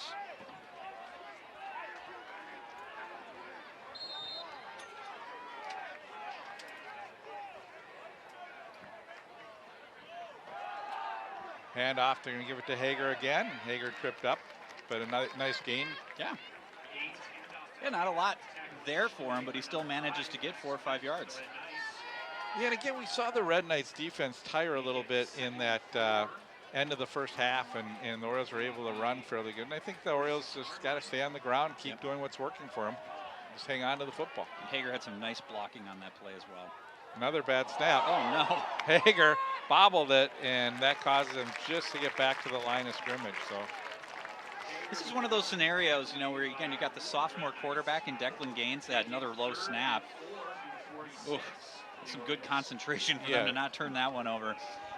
But as the quarterback, even though you're a sophomore, Declan Gaines needs to really just calm this Oriole offense down himself, take some leadership. I will say that he has looked a lot more comfortable in this game than his previous 2 games that I've seen him in. And we'll see if he can get this Oriole offense settled down and clicking again. Giovanelli in motion. Gaines going to the near side. He's got to get rid of it. Breaks a tackle and trying to get close to the first down, and he's going to be about a yard shy, I think. It looks like they're going to, he got kind of a rough spot there. Maybe he stepped out of bounds. It looks like they're going to. Wow, so you're going to be about 3 yards short. Let's see. Yeah, I think he. The Orioles will go for it here, or Gaines, we've seen him do that little punch. That's true. They're going to go for it, and they have the first down. Yeah, I like that call. Just give it to Hager and see if he can punch his way to the first down, and he does. Declan Gaines is taking a little bit of control, but looks like he might be hurt a little bit. I'm not sure if he twisted an ankle or something, but I like the previous play with Declan Gaines not just running out of bounds, which is kind of what you want your quarterback to do, but in a situation like this, he's like, nope, I'm going to chew up as many yards here as I can get, and it worked out for him.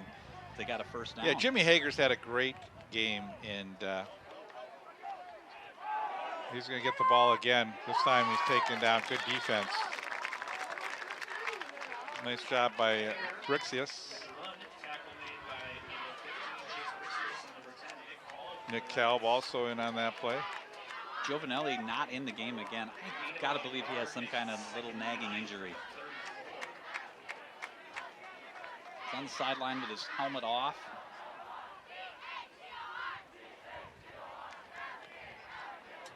So I have to have some other guys pick him up here. Yep. And they're moving the ball well on this drive. Give us to Hager, off right tackle. Hager gets a nice dive down inside the 30, down to the 28-yard line. And once again, Bruce, just great blocking on the part of the offensive line. Look at that hole. And Hager waits for the blocking, takes advantage of it. And the Orioles are on the move. That's exactly what they wanted to do here. Just calm down. Yes, that was disastrous, but there's plenty of game left. Let's drive the ball down the field. Hopefully punch it in and score and keep this a one-score game. Or make it a one-score game. Get a timeout. We got 2 players. We may have.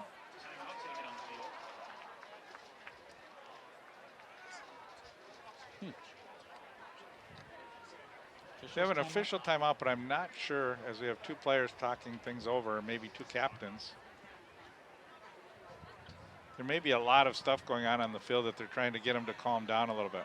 Yeah, this is, yeah, there's been a lot of kind of, as they say, extracurricular activity today. And yeah, maybe the captains are giving the teams a warning or whatever. Just everybody calm down. So here we go, 3rd and 3.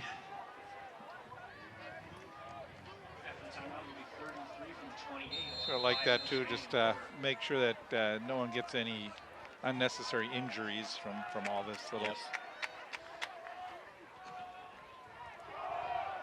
Oh, there's no room for Hager to run that time. Nowhere to go.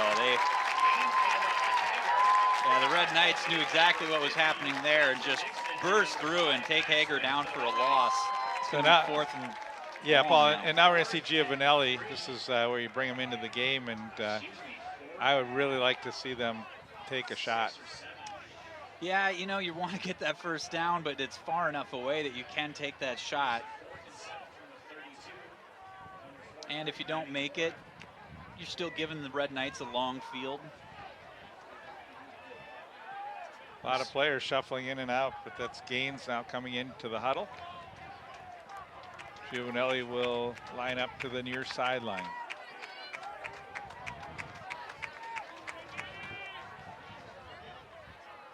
Back to pass. They look for Giovanelli, throwing it downfield. He's open. Touchdown. Got him. Stefano Giovanelli on a great pass from Gaines. How about that, Bruce? With the first half here just started out as a total disaster for the Orioles. They calm down, they settle in. Hager kind of leads them down the field with the offensive line and some great blocking, and then you get exactly what you want there. A beautiful pass on the part of Declan Gaines, and really great awareness on the part of Giovanelli to keep his feet in bounds. He only needed one, and a great catch, and here we go. The Orioles have just really settled this down, and they're right back in this ballgame. Yeah, that's a huge possession for the St. Louis Park Orioles. And it calms this rowdy Red Knight crowd down a little bit. High snap, it's blocked. You know, St. Louis Park's done really well on extra points, but that was a high snap, and again, the center for the St. Louis Park Orioles has had some low and high snaps, and that's played a part in the second half. It sure has, Bruce. And that one's, you know, it's unfortunate. It's only 1 point, so you can't let it get you down too much. And of course, it's a dead ball on an extra point, so there's nothing to do at that point. But in any case, it's still exactly what the Orioles needed. Right, and it's still a one-possession game. Yep. Plenty of time left. 3:56 to Here's go. the touchdown again. Yeah, 3:56 to go here in the third quarter. 21-13, Red Knights lead. Number 6, John Gettle. Number 13, Blake Brown. Returning kickoff for the Red Knights. Saw 2 touchdowns in the entire first half. We've had 3 already this quarter. For the Orioles.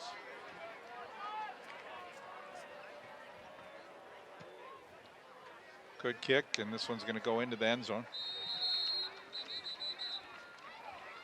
Result of the kick is a first. So far this half, the Red Knights really haven't had to do much offensively, even though they've scored 2 touchdowns. We'll see if they can cobble together a nice drive here. Although on the one they did at a short field and spacing on the quarterback's name, Yogaraja did a beautiful job throwing the ball downfield. But, And again, the Orioles had 2 turnovers so far in the half. They had the bad snap down to the 1-yard line, and then they had the fumble by Hager. So, you know, this time they were able to sustain a drive without having that turnover. Yogaraja back to pass. He's rolling, waits for his guys. We got a penalty flag down, and this is in a position where it could be a hold on the defense. There is a flag on the play. And that's Yogaraja looking for Hitter, and he had him. Hitter was open by a few yards, and he just missed him, and that's exactly what we've got, a defensive hold.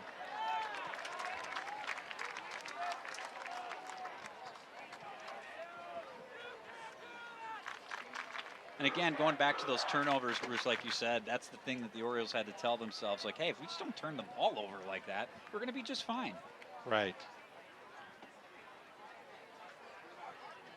You're right, did have a step and a half on the defender. Yeah, if that ball is just thrown in the right spot, that's 7 points or 6 points.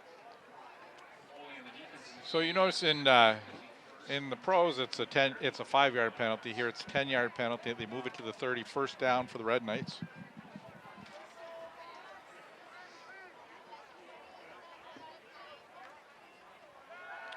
Yogaraja back to pass. He has time to throw. Throwing downfield, and this is caught. And breaking the tackle is Khalif Brown, and he is going to score on a 70-yard touchdown. Wow, how about this Yogaraja in this first half? He just looks like he's been playing football his entire life. What a great throw by Yogaraja. You see, he put a lot of air under the ball, giving the receiver time, and a great job by Khalif to keep his feet in bounds. He was being dragged by the Oriole player. Yeah, we don't have his number. It was 33. I don't have that number. But yeah, what a play by the Red Knights. Their offense is just clicking this second half.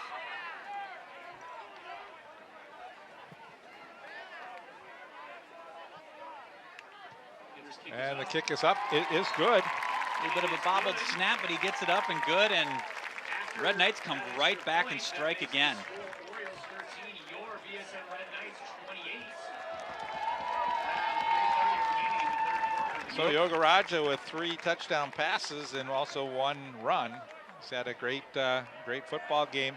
Again, it was just 7-7, and all of a sudden we're at 28-13 now. Red Knights lead.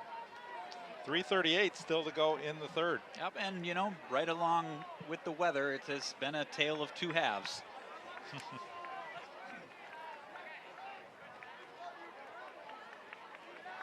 The Orioles are going to have to figure out something on defense to slow down Yogaraja and the way he's hitting his receivers.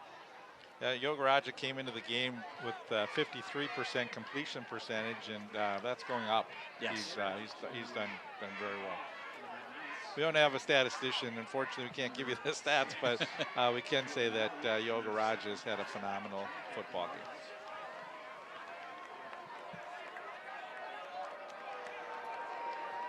So this will be the 4th kickoff the Orioles will receive this quarter. Yeah, you'd like to be the team kicking 4 times. That one almost went through the uprights. The result of hitter's kick will be a 1st and 10 from the 20-yard line for the Orioles offense. Right around 3:30. The hitter is a valuable player to this team. Absolutely. So the Orioles here will get the ball at the 20-yard line. They're going to need to do exactly what they just did on the last drive. You got to stay with this. You know, the offense needs to keep doing what it does and grind that ball out and keep in this game, and then hope the defense can figure something out against a red-hot Yogaraja. Well, Giovanelli is back in the football game. He lines up on the far side. Gaines sends a player in motion.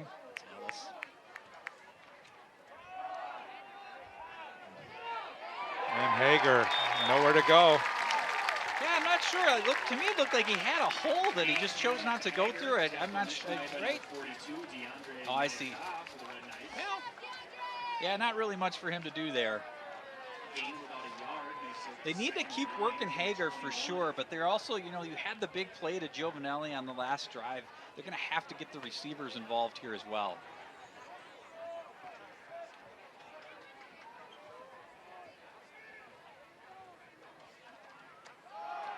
And they're going to give it to Hager again. Oh, what a great tackle that time by Fratellone. Otherwise, Hager has the first down. Number 1, Nick Fratellone with the tackle. Gain of about 8 yards makes it 3rd. You know, Nick Fratellone did an amazing job that time because Hager had a head of steam, and if he gets by Fratellone, he could have a definite 10, 15 more yards. So now it brings up a 3rd down, 1 yard to go. Probably see Hager again here. It's a big 3rd down conversion. I don't know if he got it. It's really close. Depends where they're going to mark it. I think they're going to give him the first down. Okay. Gain of about a yard. That was good defense on the part of the Red Knights. It's hard to stop, you know, from getting that 1 little yard there, but it's a big first down for the Orioles. You don't want to punt there. You also can't go for it on 4th down.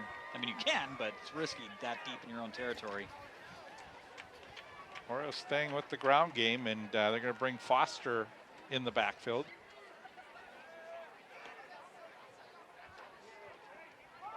This is Foster. Goes off left tackle, gets about 2 yards on the play. Foster with about a 2-yard run. Tackle made by number 69, Bryce Conifer to the Red Knights. And Giovanelli still walking around on the far sideline. They save it for like 3rd down and bring him into the game. They're trying to definitely save his energy. Something is, you know, does play defense too. Back to pass, run over the middle, and almost caught a second time. That was Manny Kaplan. bobbled it the first time and then almost had it on the second go around. Oh, is that number 10? I think that was Kaplan. He's been kind of his go-to guy today. Yeah, that's Kaplan.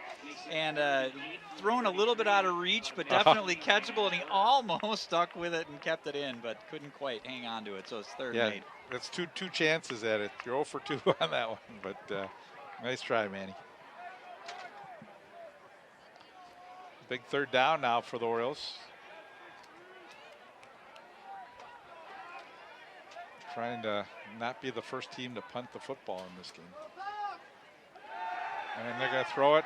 Deep to Ellis. They have a guy open. It's caught. And Ellis is going to go all the way for a touchdown. How about that? What a beautiful design play and throw from Declan Gaines to Ellis, who reins it in and gets what I think is his first touchdown of the season. I'm not sure. I'm telling you, watch this play. And a great throw here. And Javaris Ellis with great concentration. It was a low throw. He's able to get his hands on it, looks back real quick, and Mayeka unable to catch him. Yeah, and there's also a really good and important block by A.J. Foster with the defender rushing in right on Declan Gaines. It allows him to just kind of step in, get his footwork right, and make a nice pass. Declan Gaines really does look a lot more comfortable than he did 3 weeks ago. Whereas they go for 2, trying to make it a one-possession game. Foster, and I think he's in. Hard to tell, and they do call him in. I like that call going for 2 there. Let's try to make up for that missed extra point. That's exactly what they did. And we just got 2 teams going back and forth here in the second half. Yeah, good game here, 28-21.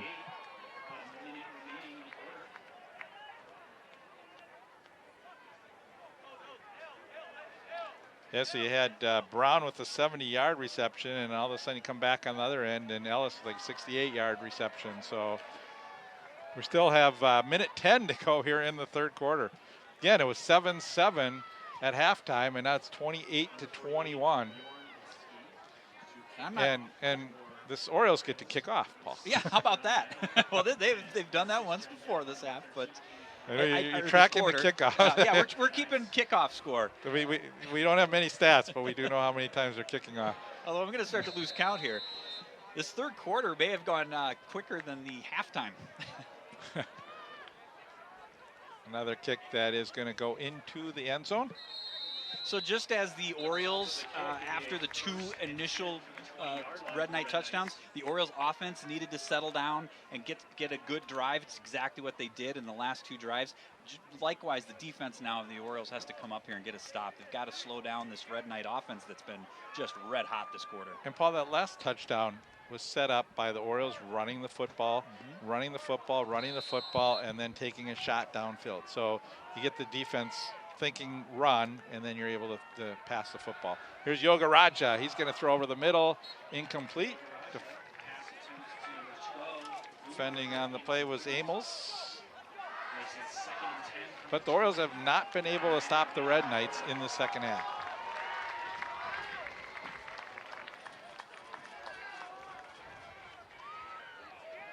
Let's see if they can do it here. Clock stops, 1:06 remaining here in the third. Gettle, and Gettle is taken down. Well, he's not. He's still up. He just spun around a few times and then able to get back to the line of scrimmage. He is just so hard to take down, Bruce. How does he stay up on that? As Bray Boy had him just spinning around. So, but third down 10, big play for both teams right here. Yep. Back to pass. He's got time. Running. And getting the first down is Yoga Raja. Good job by Nirvan. Yeah, that's a great job on his part because there really was nobody open downfield, but then he saw that there was a lot of green and he just took advantage of it, cut the right corner and gets the first down. That's a big first down for the Red Knights. And again, the offensive line did a good job picking up the pass rush by the Orioles and allowing him to step up in the pocket and be able to run for that first down. He's got Gettle open, but throws it across the middle. It's complete. This is Shull again. Jack's got another catch for the Red Knights, and that should end up pretty much doing it here for the third quarter, I think, unless the Red Knights run another play. We're down to 9 seconds. And they're going to let the clock tick down. Yep. And that previous play, that's just a great play by Yogaraja, because I don't know if people saw, but Joey Falzone was coming in hot on Yogaraja there, and he just quickly gets rid of the ball. Nice play. And we go into the fourth quarter here already with the Red Knights up 28-21. Yeah, 35 points scored in that quarter. So a good offensive quarter if you like offense. You may have watched the first half and you saw a 7-7 game, and then all of a sudden it's like, wow, eyes opened up and they're marching into that end zone. So we're through 3 quarters here from Benilde-St. Margaret's. 28-21 our score. Stay with us.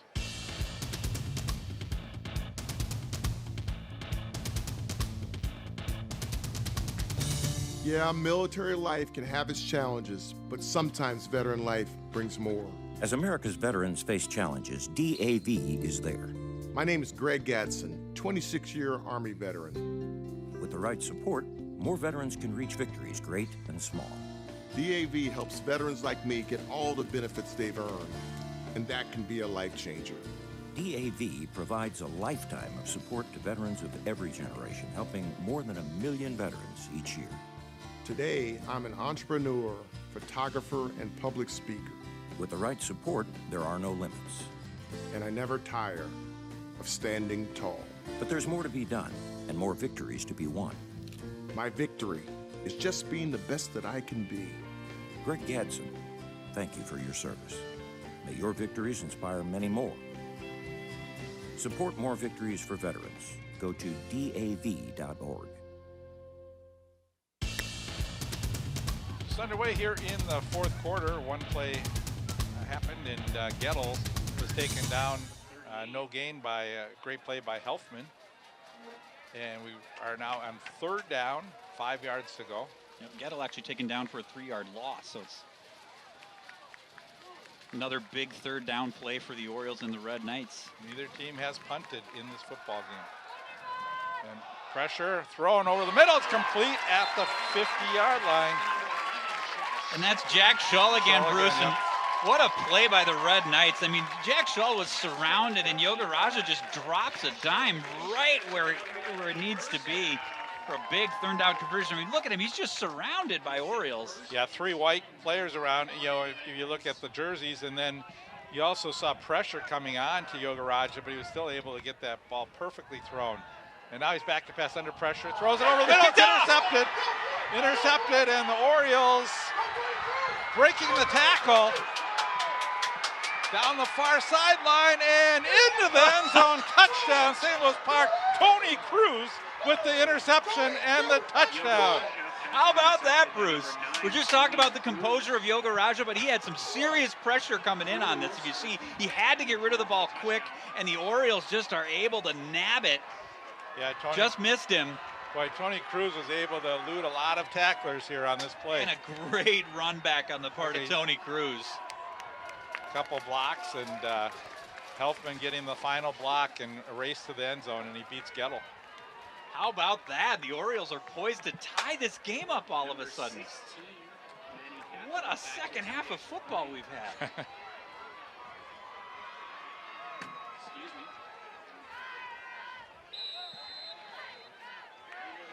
The Orioles going for 2 here. That's an interesting option, but they've been moving the ball well. They'd love to take the lead.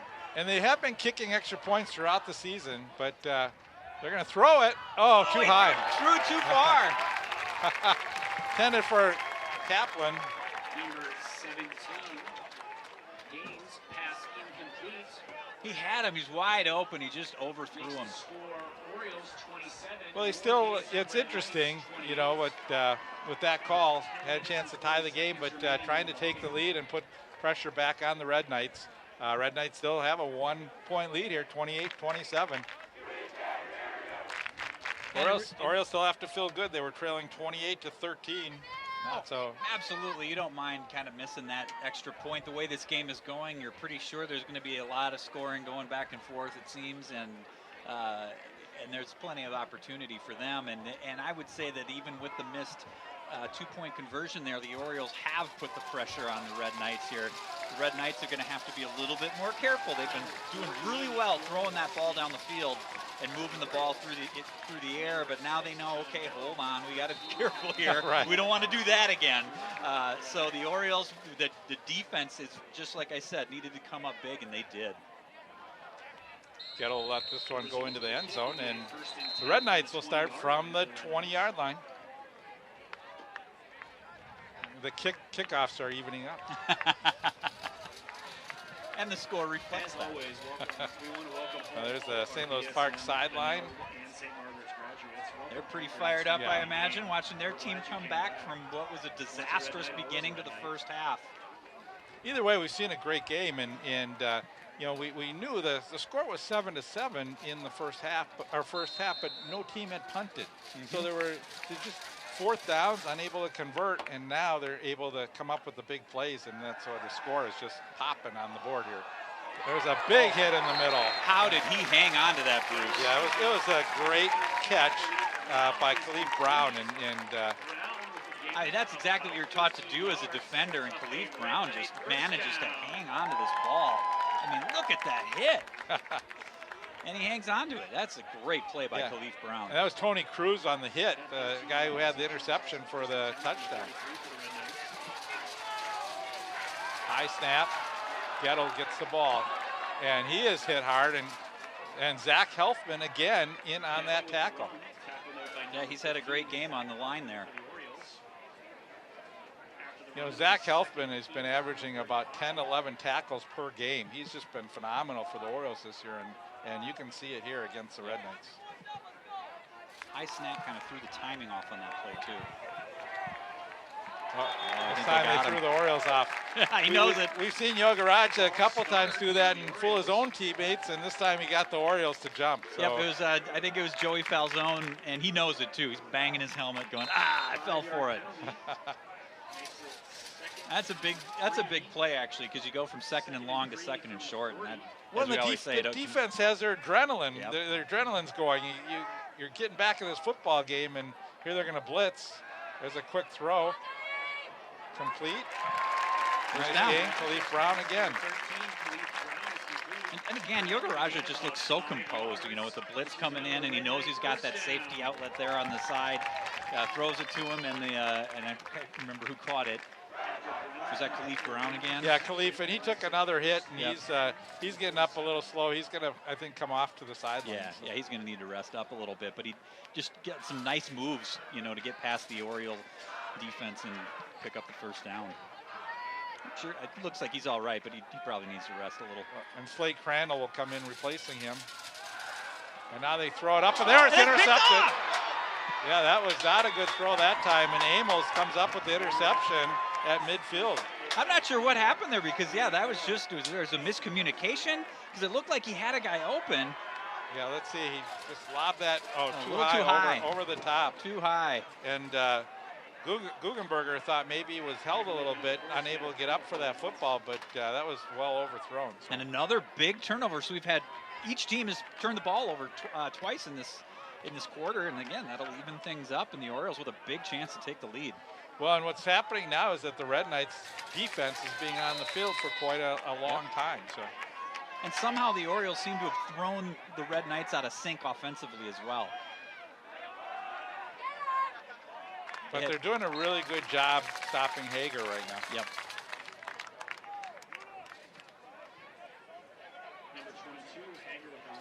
So 8:45 to play in the game, and what a second half of football we've had. Well, we saw like Giovanelli sitting out a lot, but he's like, I want a part of this. So he's in the game now. He's not coming in just on third down. He's in the game. He wants and watch for this matchup on the far side. Oh yeah, Declan Gaines sees it, but he keeps it. Oh, Gaines keeper, nice play, a nice call by the Orioles as Gaines gets up to the 40-yard line. So they're going to be about 1.5 yards shy of first down. Yep. And I think what happened here is, the Orioles have been going through these kind of short passes in the middle of the field all game. So I think that the Red Knight defenders are kind of hanging back there, and that opens it up for a keeper that gets you a 9-yard, 8-yard gain. 3rd and 2 here. Another big 3rd down play, but I think they're in 4-down territory. Giovanelli to the near side. The give is to Hager, and Hager is going to be. It's going to be close. Short. I think he's short. Yep. Off to Hager. Good team tackling by the Red Knights. So the Orioles get the ball on the 40-yard line. This is There's a big play right here, Bruce. Here's what I say. You pooch kick it like you've been doing. We saw last game. Get them down. They don't have any defenders down there. And yeah, and maybe you can pin them deep. They look like they're maybe in a formation to do that. Nope, they're going to throw it over the middle. It's complete. Yeah, so. That's to Dahlin again. Yep. Teddy Dahlin just gets that spot in the middle of the zone, and that plays work to fairly high percentage for them. And that's a big 1st down for the Orioles, because if they turn it over on downs there, it kind of nullifies the interception, and the Red Knights can just sort of reboot. But here we go. Orioles trying to take control of this game a little bit. And again, that was set up too by the Orioles typically running when they need 2 yards. And so, here's a bad snap. Gaines got to get rid of it, and he does. Good job by Gaines. Yeah, and like we said, he just looks so much more comfortable today than he did 3 weeks ago. He's, hitting his receivers more, and that's a big heads-up play there with good hands to scoop that up, because that can turn into a disaster. Gets out of the pocket and throws the ball away. Yeah, again, that would have pushed them back to the 40-yard line. It would have been really tough. Now they're sitting with a 2nd down and 10, so they're still in pretty good position here. And Giovanelli is not in the game right now. Eichten on the near side. And the give, Foster, and he gets 5 yards down to the 25. 6 minutes, 35 seconds to go in regulation time here. Yeah, we're starting to get into that crunch time. This is the kind of game that can come down to who has the ball last. Reminds me of the late great Denny Green once said, I don't know that we lost as much as we ran out of time.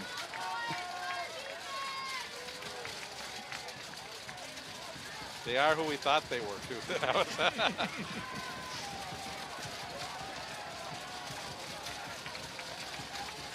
Hager in the backfield. Gaines looks to the sideline. Back to pass. He's going to throw it up. Up for Giovanelli, and I don't know, no call here. I think that's a good no call. I mean, if anything, there could have been even offensive pass interference there, but you can see Giovanelli's basketball skills on that one. He's pretty much boxing the defender out. Look at him. Yeah, really good coverage that time by the defender, and that was Slater Crandall. A little bit under 6 minutes remaining in the game. But you also like that play, just throwing the jump ball up to Giovanelli. We've seen him pull those down a lot. Well, now every play, every 4th down gets to be a big play in this football game. This is a huge one right here. Red Knight fans getting pumped up. Gaines, high snap. Looking downfield, throws a sort of in the flat. Foster makes a move, and it's very close. I don't think he got it. I don't think he did. He needed to just power that through. I think he, thought maybe I can juke him out a little bit here and get some more yards. He needed to just burst his speed straight ahead, and he might have had it because he had this great block and missed tackle there. But right there where he hesitated, he needed to just power forward because I think he might have gotten it had he done that. But and DeAndre Makela, Mayeka had an amazing play on that one. He's the one who stopped that, and he's had a great second half. We've seen some great plays by him, and that was one that sort of saved the Red Knights, and now they have the ball. Still only a 1-point lead, and they're going to run the football. Trying to get outside is Gettle. Breaks a tackle and gets across the 30-yard line. So a 1st down for the Red Knights. And they're going to try and grind the clock a little bit. Absolutely. There's 2 things they want to do here. With the lead, they want to chew up as much clock as they can and maybe put the Orioles into a desperate situation. They also just want to be very careful. They do not want another interception. So I would imagine we're going to see some pretty conservative play here on the part of the Red Knights, but also with the way their passing game's been clicking most of this game, who knows? Gettle No room that time. He's going to go down behind the line of scrimmage. Yogaraja handoff to John Gettle. Makes it second. So 5 minutes to play. Brayboy doing a good job defensively, and you saw also for the Orioles, it's Falzone gets in there so quickly. So just under 5 to play, and there's still plenty of time. But the key for the Red Knights here is right now they just want first downs. If we just keep getting first downs, we're going to chew that clock up. That was close. Yeah, usually they'll call that, but I guess he didn't cross the neutral. Well, I don't think he did. He almost did, but.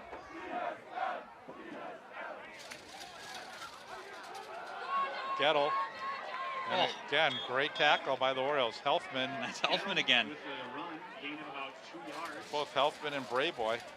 So now it's 3rd and long. The Red Knights might have to go through the air here, which is good for the Orioles. Yeah, Orioles have not been able to get any pressure on the quarterback.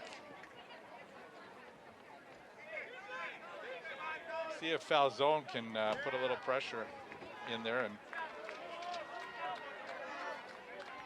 Red Knights trying to get some momentum here, built back up in their favor. They've seen the Orioles come back in this football game. Yogaraja has had a great game, couple interceptions here. Pressure by the Orioles. Yogaraja gets away from it. Now he's under more pressure by Falzone, and he's just going to toss this one up. It's intercepted again. Boy, that was Tony Cruz again. How about that, Bruce? I mean, first of all, Yogaraja was so hard to get down. They had so many chances to get at him, and then he's just trying to make something happen, and maybe an inadvisable pass. Yeah, you'd like to see Yogaraja here just throw it out of bounds. Yeah, throw it away. You're trying to a contested throw that time, and no opportunity for that to be completed. And now the Orioles with 3:40 to go, and the football. And the Orioles have the ball now right about where they let go of it on the turnover on downs. 3:40 to play. Give us to Hager. It's a great chance here for the Orioles to chew up a lot of clock and get into the end zone. 69, Bryce Comfort for the Red Knights. Gain about 2 yards to make it 7. And going back to that missed 2-point conversion, Bruce, in this situation, they really haven't lost anything, because if they had kicked the extra point, they'd merely be tied and trying to do the exact same thing they're trying to do right now. Big difference being, if they do score here with time left on the clock, will they go for 2 again and make it a 7-point game, or how will that factor in? Well, we shall see. We're down to 3 minutes. Quick throw over the middle, almost intercepted. Great position by Nick Kolb. Yeah, Kolb he had the spot there, and that was forced in. He had it. I'm not sure what happened. It just seemed like it.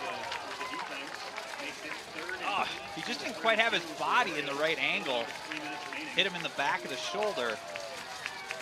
It's been a big interception. Orioles now 3rd down, 4-down territory here. Yeah, they really got to convert. You don't want to give the ball back to the Red Knights without scoring. Ellis on the near side, and the give to the running back, Hager.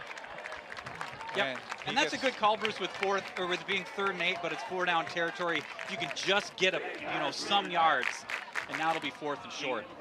Right now, it's going to make the Red Knights have to really think about this, because will they run? They're needing a couple yards, or will they pass the football? But a big fourth down and 3. So yeah, and the Orioles have done a really nice job mixing it up in this half. So you really don't know, what are they going to do? Are they going to do a little dump pass in the, in the middle of the field?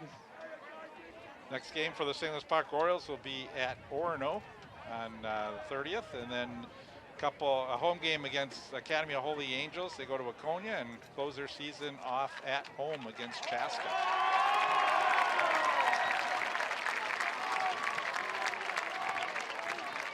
And that's Nick Kolb getting up, walking off on his own power. Looks like he hurt his arm or his shoulder a little bit. Hopefully he's all right and can get back in this game. Took that right bicep, and hopefully he's okay. Might have just pulled something. So here we go. Huge 4th down play here, Bruce. with 2:42 to play in the game.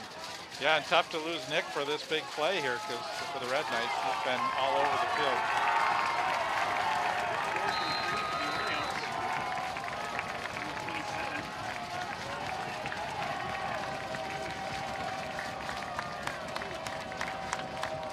Gaines. And the give is to Hager. He's got the corner. And Haynes still on Hager. And did he go out of bounds? I think he did. Hager with a nice run has a first down, but he's going to be out of bounds at the 14-yard line. And you know what, Bruce? That's maybe not a bad thing in a situation like this. Yeah, Well, he did step out. Very close, though. Yep. Yeah. In a situation like this, it's one of those, where you maybe don't want to score too quickly. So maybe not the worst thing that he stepped out. You got a chance to kind of grind some clock here, but you still got to punch it in. Yeah, I think of this, you take the touchdowns if you can get it here. Hager, he is pulled down again. Commerfield has just been phenomenal here, and also went. Yep.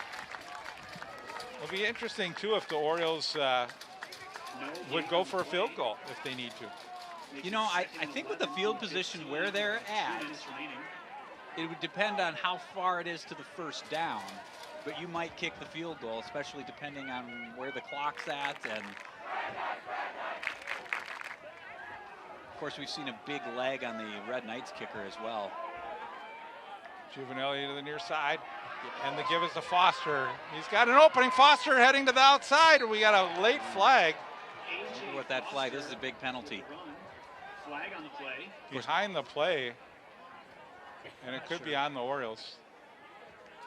Yeah, there could have been an illegal block to the back or a hold or something like that. It's hard to say, though. Well, it seemed like it came after the play, so I'm not sure.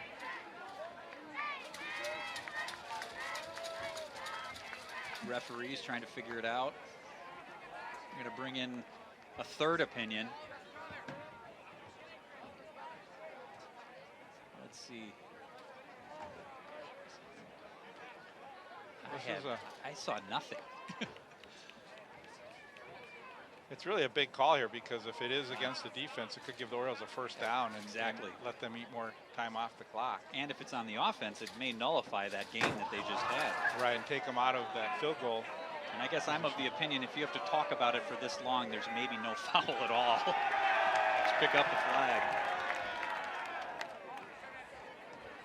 So we're at 1 minute, 38 seconds left in regulation time. They're calling the Benilde coach over, so I think it's going to be against the Orioles. Or they're picking up the flag. Oh. So they're picking up the flag. Not sure what the consultation is about here.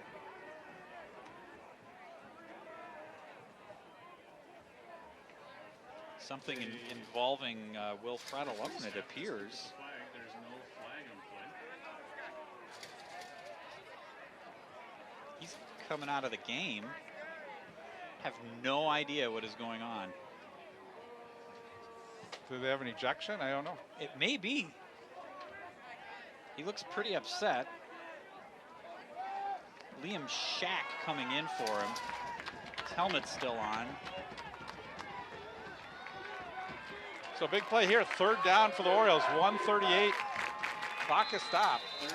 Now they're going to let the clock go, and if the Orioles should just let time go off the clock here. They absolutely should. In no case do you want Benilde to get the ball back, but the Orioles do have to score. They are down 1 point. Yeah, I like this, Orioles. They're going to run the ball, Hager here, I think. Yep. Hold on to that ball, Hager. Hager should have the first down. Looks like he's got it. We're not in the best position to see quite from here, but yeah, it looks like he's got it. They're moving the sticks. First down, Orioles. 1:10 to play. Right. Well, you say that extra point wasn't that big, but it is here because it is.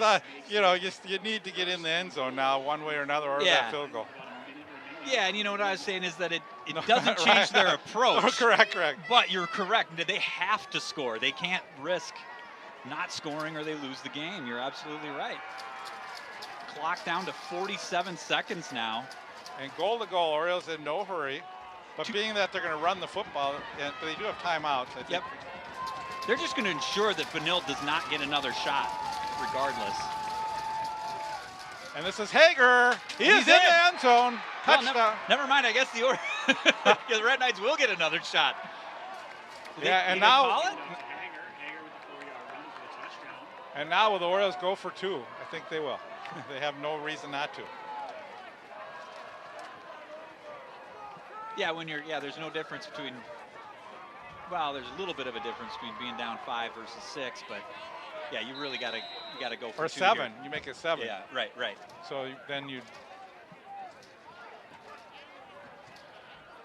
can get up by a full touchdown. That would be huge for the Orioles here. Yes, it would. Only 30 seconds left.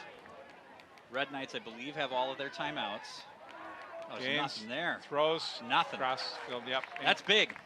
Gaines pass incomplete. Yeah. So, but the Red Knights now they have to march into the end zone. So, field goal's not going to do it for them. They need to get the end zone, and they have 30 seconds and some timeouts left. Yeah, which is really plenty of time, especially also with the clock stopping on first downs.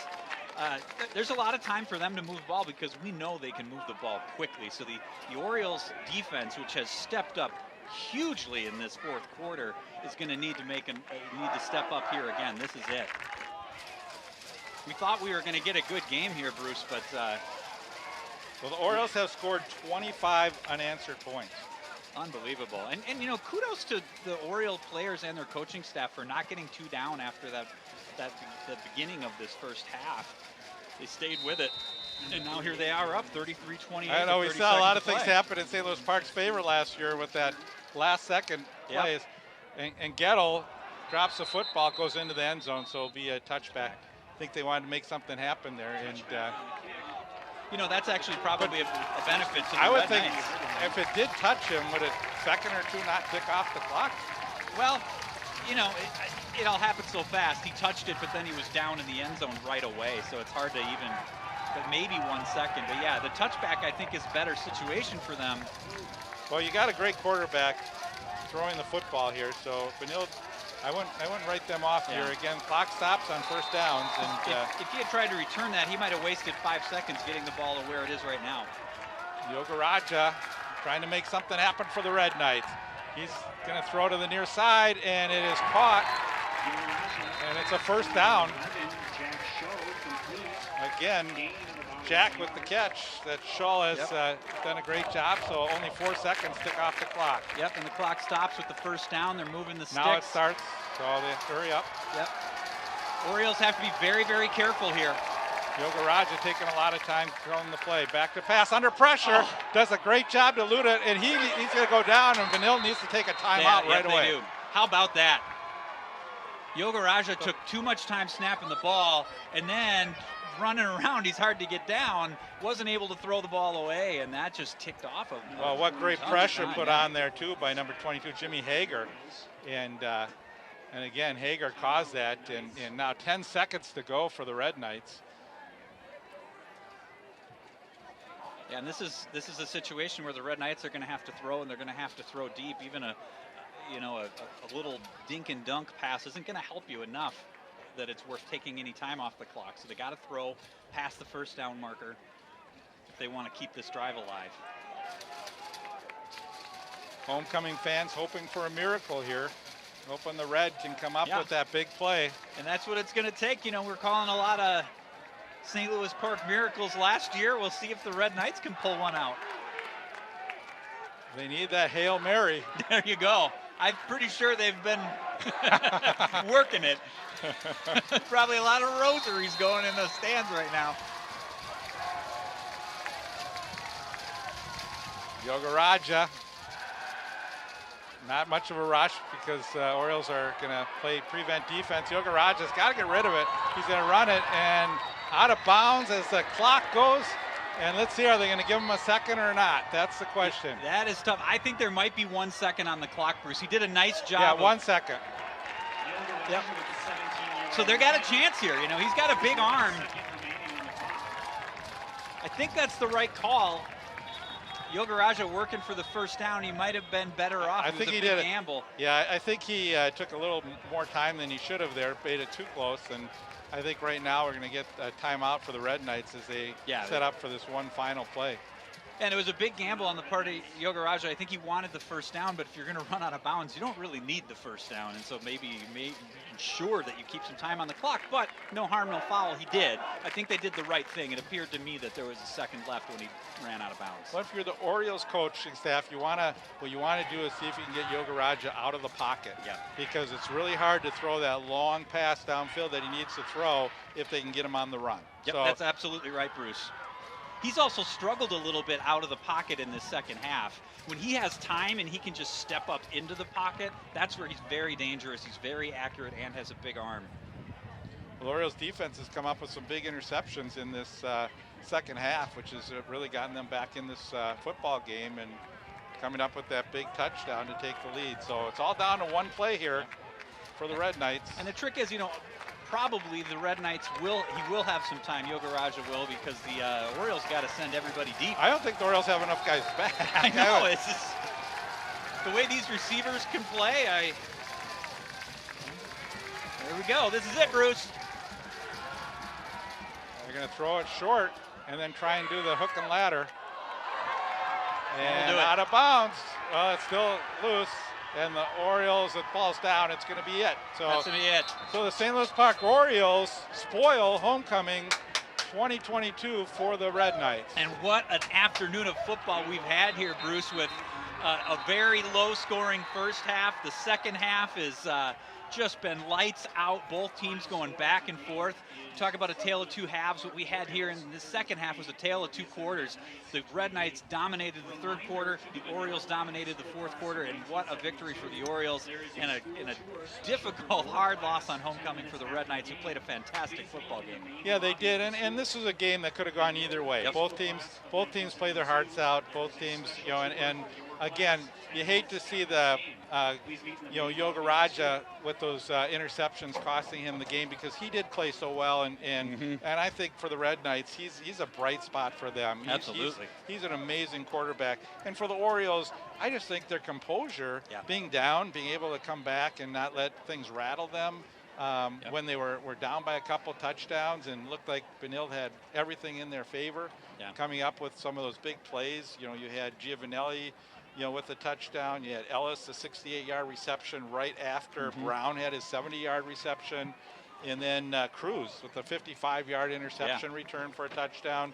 And again, Hager with the 4-yard run. So a great win for the St. Louis Park Orioles as they pick up their second win of the season. And now they're 2-2 for the Red Knights. They've got some work to do. They're 0-4, but we saw positive things from the Red Knights, and I'm sure they'll be back. And one of the big things that I saw today out of the Orioles that I like seeing is I think Declan Gaines took a huge step today. He didn't lose his composure. He's been kind of rattled all season, his first year playing varsity, but he really settled down and played some good football today. And both teams played great and gave us, regardless, a thoroughly entertaining afternoon of football. Well, we saw some great plays. I mean, we saw the offensive line do a really good job getting the openings for Hager. Hager's running was great in this football game, and again they gave Gaines time to throw the football. So what a great job by them. And then the defense, bending a lot but not breaking, and then coming up with the big plays in the second half. So a fun one, Paul. Yeah. You know what else they did? They got us out of here in time to catch most of the Gopher football game. There we go. So a great win for Coach Foster and the St. Louis Park Orioles. They come away with a 33-28 win. I want to thank everyone for joining us, and look forward to bringing you more football this season. Final score tonight from McQuinn Athletic Complex is the St. Louis Park Orioles 33, Red Knights 28. So long.